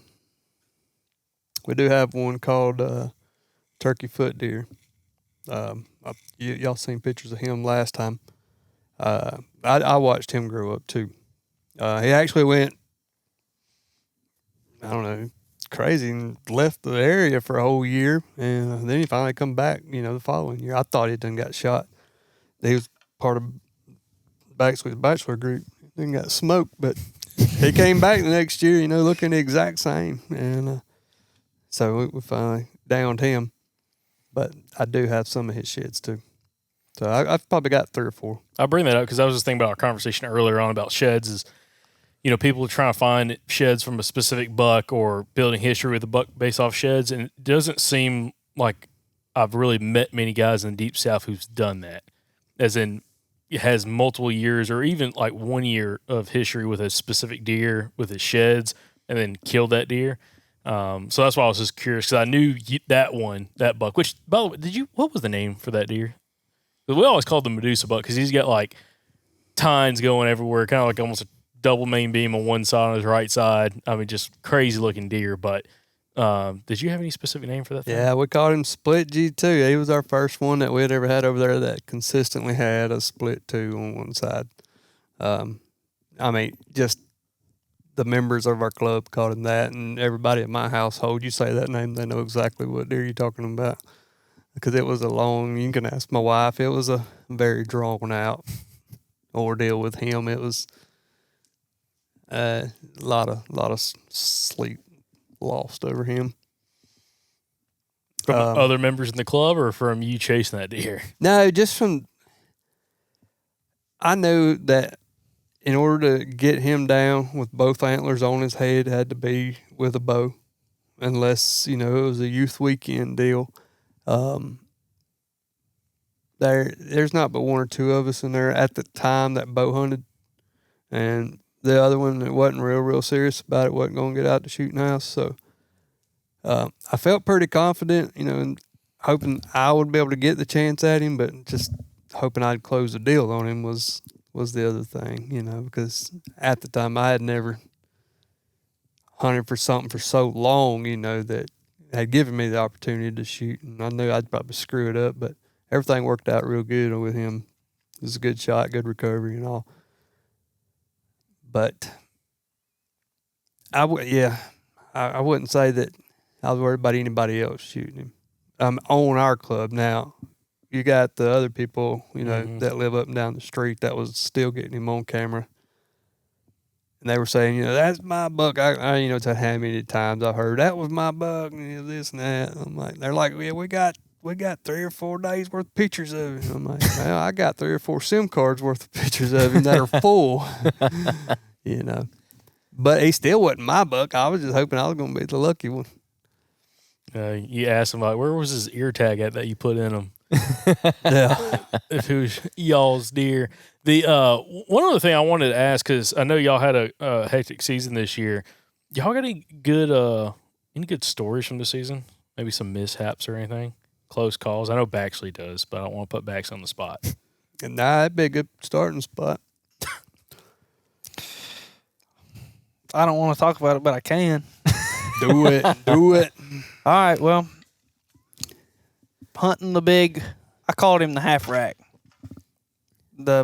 Only because last year he was a half rack when I let him walk. So that was the half rack buck in my mind. Other people called him other things. He was a traveler, it seemed. And he also lived in a place that you wouldn't think he would be able to live because there's 45 people in there on any given Saturday. And last year I saw him on X date, so I knew I'm taking off work. I'm going in there. I'm going to be in that area. Well, I take off work. Same date rolls around. Best hunt of my life.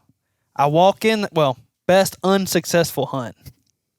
I walk in there to a place I've never been, and on the map I can see there's a nice straightaway on this right away to sit. And I'm like, that's probably where it's going to happen right there. So I walk on in there, and me being me, I'm like, this is a nice straightaway, but there's another one up here. I'm going to go look at this one. So I start bebopping all the way down there, and I get to the end of the first straightaway. Well, as soon as I get to the end of the first straightaway, I hear a doe go, shh, and then a buck, well, I'm assuming a buck, 2 deer jump up and run the opposite direction, and then I hear like this, and I can hear them running through the woods, and they're about to come out on the right of way. And so I'm sitting there. I go ahead, crank that scope out, make sure I can see whole right of way. I'm ready. And I got the gun up, sitting there looking, finger on the safety, ready to just click. I'm ready to go, Well, here comes an 8-point that's probably about 15 inches, 16 inches wide. A nice deer, but compared to what else was in there, tiny, real small. So I'm sitting there looking at that 8-point, and he comes out and stops and looks at me for like 2 minutes. And I'm like, where is Daddy? Come on, half rack, come on out. So I watch him go on in the woods, and at that point I'm like, it's maybe 6:45, 7 o'clock. Just daylight pretty much. So I then turn around and run all the way back to my straightaway. I'm like, I'm going to wait them out. They're going to come out with that doe. I sit down, and I had been sitting down maybe 20 minutes, and I hear, and I can hear him. I'm like, oh, yeah. And I just, a finger back on the safety, ready to flick that thing off. I'm ready to go. And the right away that I'm on is really small, or my shooting lane is. So I'm eyes peeled, left, right, and I catch something move to my right. Throw the gun up on it, safety's off. I'm like getting ready to squeeze off. It picks its head up. It's a 60-pound yearling. And I'm like, well, that's not him. So I ended up sitting there for the rest of the day and not seeing the half rack. I did see 2 little bucks and 6 does, but I knew he was still right there, somewhere in that little area. So I go back the next day, and I'm ready this time. I made little tripods with my tethers and stuff, so I can put the gun up there, and it just sits up there perfect. I've been sitting there maybe an hour, and this whole summer, I've been telling Johnny, you ain't gonna shoot no deer as big as me. I'm talking smack to all 3 of his sons, telling them, Dang, make it personal. y'all ain't got no deer like I'm about to kill. Y'all ain't even seen one on TV as big as what I'm about to shoot out here. And I told them, y'all can't go hunting with me because I ain't gonna let you shoot no 80-inch 8-point. I ate those words. This doe come out on the right away. She did a little dance, threw that tail up, gun up. I went ahead and flicked the safety off without seeing any movement behind her because I knew he was coming. Well, safety's off. I go ahead and crank that scope on in. So I zoom on in, shark eyes. I'm just zooming in. I'm literally just waiting for him to just poke that head out. And as soon as I see them antlers, safety's off. I'm just start zooming in. He steps out there in the road, and I just holler at him, and he does a mule kick. I'm like, I got him. He looks like he's about 20 inches wide. He's got 10-inch G2s. I'm like, I done killed a monster. I call about 45 people. I'm like, I just shot a good one. I'm about to win the big buck contest. Oh no. Oh yeah. Oh no. And we ease on out there. We find where he was standing, and I'm like, I know I hit him, but we don't find any blood. I'm like, he went in right here. So we started easing on in there. We made it 40 yards, and he's piled up. Well, somebody else's deer's piled up. The one that I shot was not that small. I ended up shooting, I don't even know, he probably 80-inch 8-point. Yeah, I don't know. I don't know what happened. I guess I should have just been more cautious and look to see make sure I was shooting what I thought I was shooting. I did the exact same thing last year in Arkansas. A buck came in chasing a doe, and I was like I'd passed the biggest buck I'd ever passed the day before, because I was holding out for like a good one, and then the next morning I shot a dink. I mean, I didn't realize it, but he came in chasing a doe, and I looked at his antlers for like 2 seconds because he was running right at me, and I saw him coming like this, and I don't know, I just thought he was real tall, like the way that he was leaning at me or leaning towards me when he was running, and I looked at that, and I had to swing around the tree, and there was a scrape right here, and I knew he was coming right to that scrape because that doe had just went to it, and so I just got my scope ready. I literally got on the gun aiming at the scope, and he walked into my crosshairs and started working the scrape, and I shot him. And then he did a backflip, and he landed on the ground and started, writhing around. And when he kicked around and he spun out from behind the tree, I was like, oh, whoops. I did not shoot a nice buck.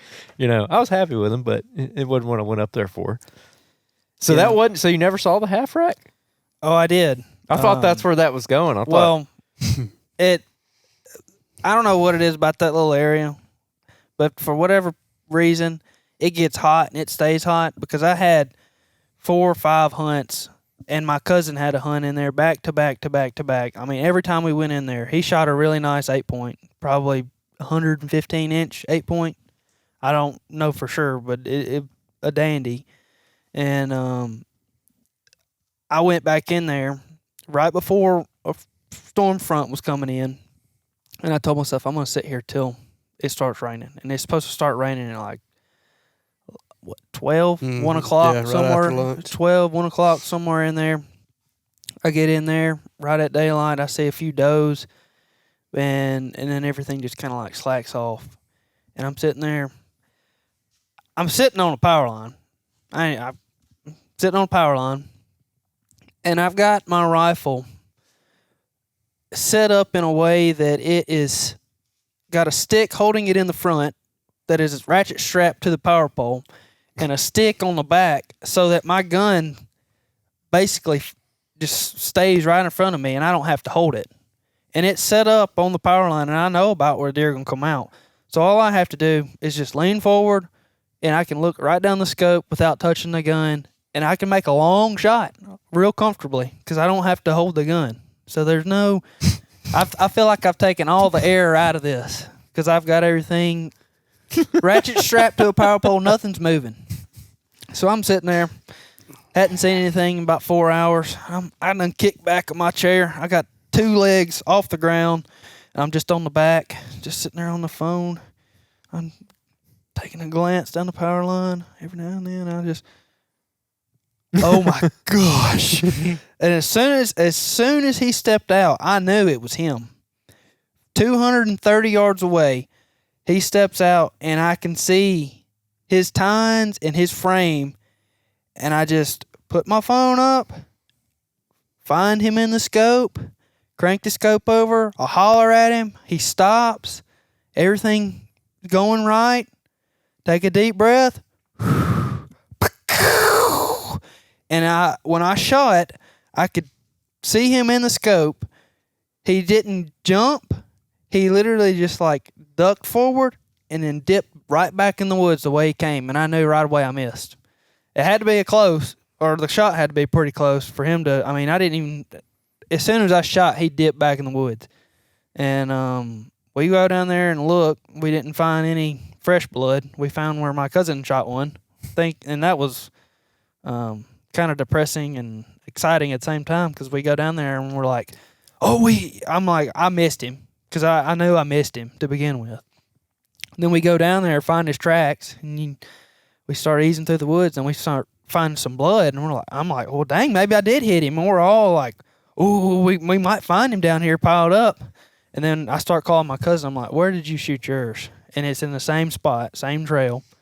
And we come to the conclusion that it's old blood.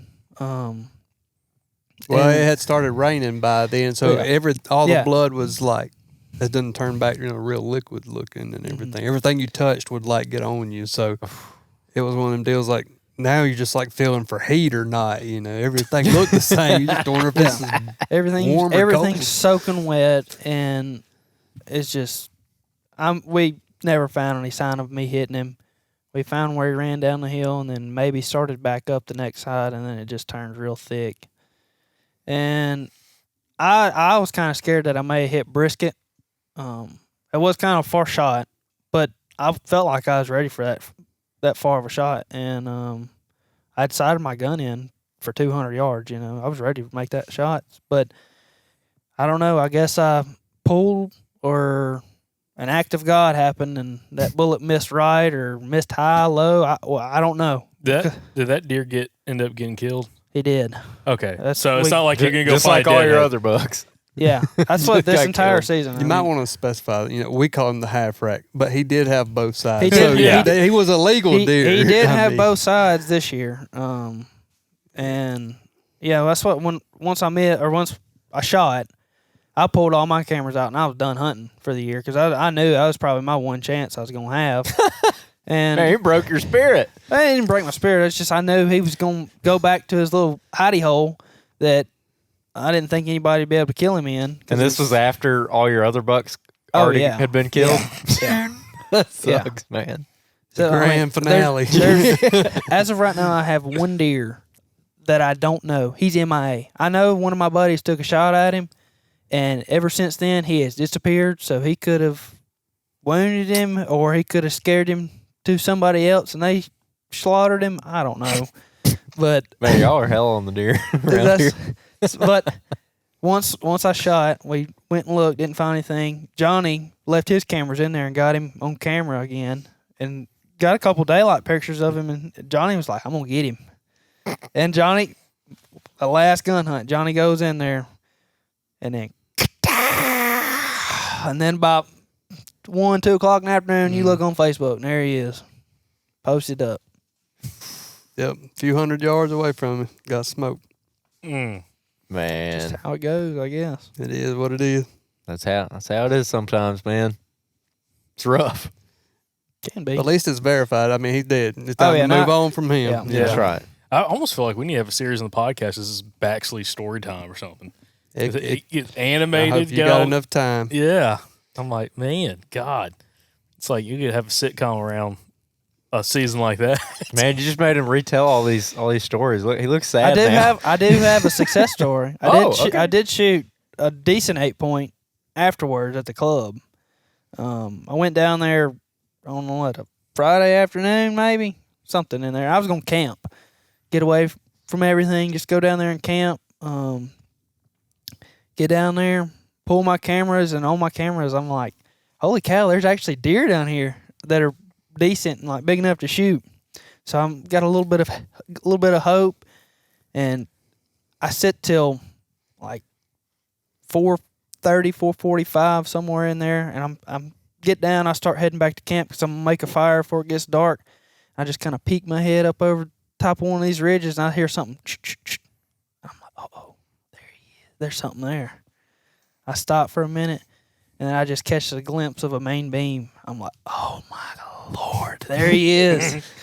And I run to a pine tree real fast. I prop up on the pine tree, and I'm sitting there looking. Here come a doe. I don't know where she came from. She came from right field somewhere. She comes boogieing up towards me, and I look behind her, and there he is. I throw the gun up on him. I'm looking at him like, yep, you're in trouble, buddy. He stops for a second, takes a few more seconds, hit him with that, man. He's done. He dropped. He gone. I didn't know you killed one this year. Killed two. You killed two. Oh, I didn't know you killed the good one this year. Yeah. One and a half. Whatever. I don't care. He's bigger than 80 inches. So. Hey, he's bigger than one I shot this year. Yeah. This is funny. Went from talking smack to absolutely getting humbled. That's why. Listen. This is my thought, and I'm very different because Andrew. I'll be honest. Andrew runs all of our cameras. But like hunting specific deer, I feel like is the secret to a heartbreaker. Like almost every time. 100%. Almost every time. I'm selling my cameras. We'll see. Like Johnny's getting on my cameras. Again, our good buddy Michael Pike. He had this giant deer. He called the Wizard. He was hunting on the public.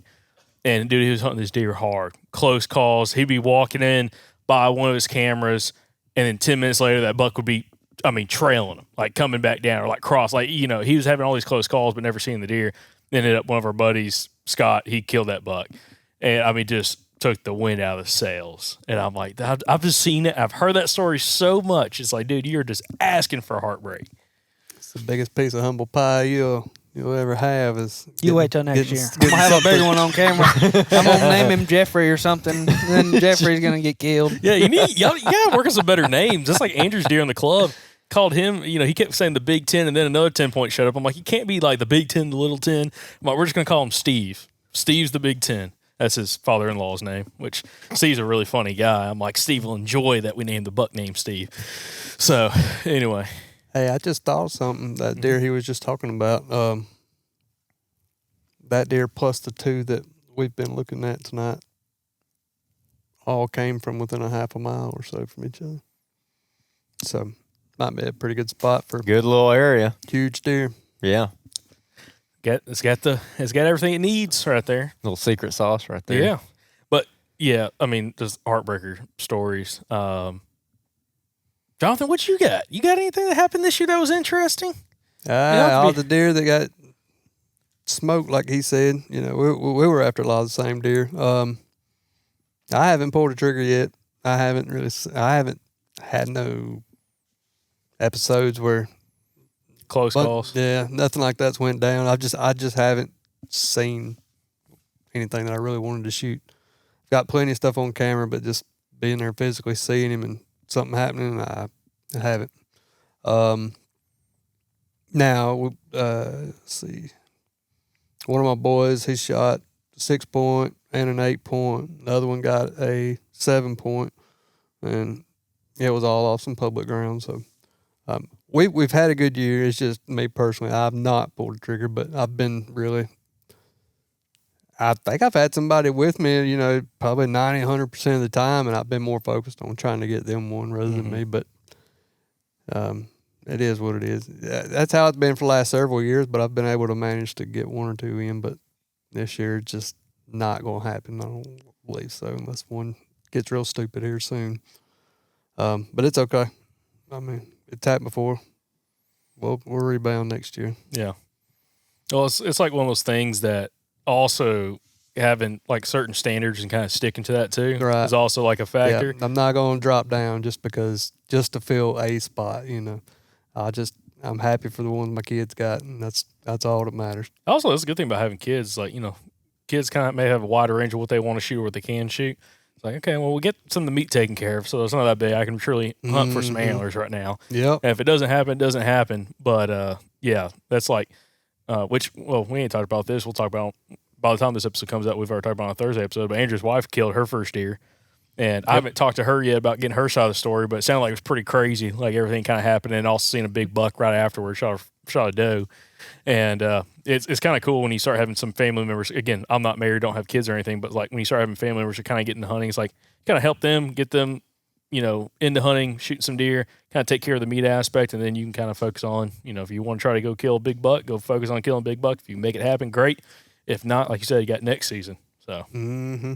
Yeah, I got one that, I mean, he stays in my back pocket. I mean, it's like, my gosh, dude, will you please take a break and let me go? But then again, I don't want to tell them, no, you can't go either, you know, unless they're being disciplined or something like that. But, you know, if everything's good to go, then I don't want to not let them go just because I want to go, because I've had plenty of years of getting to hunt by myself before that. So it's all right. Well, they get a little bit older and they can start driving. So, hey, you want to go beat around the public or go down to the club, you do your thing. If y'all get to that point, allowing them to do that. And it's like, okay, you know, they kind of go do that, do some hunts together, but kind of maybe free up a little bit. Yeah. I mean, at the club, you know, I don't know if it's law or no law, but I will dump him out in a heartbeat and then go walk somewhere. That way, because all he wants to do is hunt. And like I said, the last few days at the club, you know, he would literally hunt daylight to dark with the exception of 30 to 45 minutes. And for a 13, 14-year-old kid, that's pretty good in my opinion, because I know me, I was, after about an hour and a half that age, I'm ready to get down and get stirring around or something. I'm tired of looking at the same thing, but I don't know how he does it, but I'm glad for him that he can do it. Yeah, absolutely. Well, awesome. Well, Andrew, you got anything else? No, man, that's all I got. All right, cool. Well, boys, Baxley, Johnathan, appreciate y'all joining us on the podcast. All the viewers out there, thank y'all for watching the podcast, and all the audio listeners, appreciate y'all listening. Hope y'all enjoyed it. Again, it is about time. I know for us in Alabama, we got an early turkey season, so it's about time we're about switch gears, start thinking about that. But appreciate y'all watching the podcast, listen to the podcast, and we'll catch you back here in the next episode from the Southern Outdoorsman. And remember, guys, y'all stay Southern.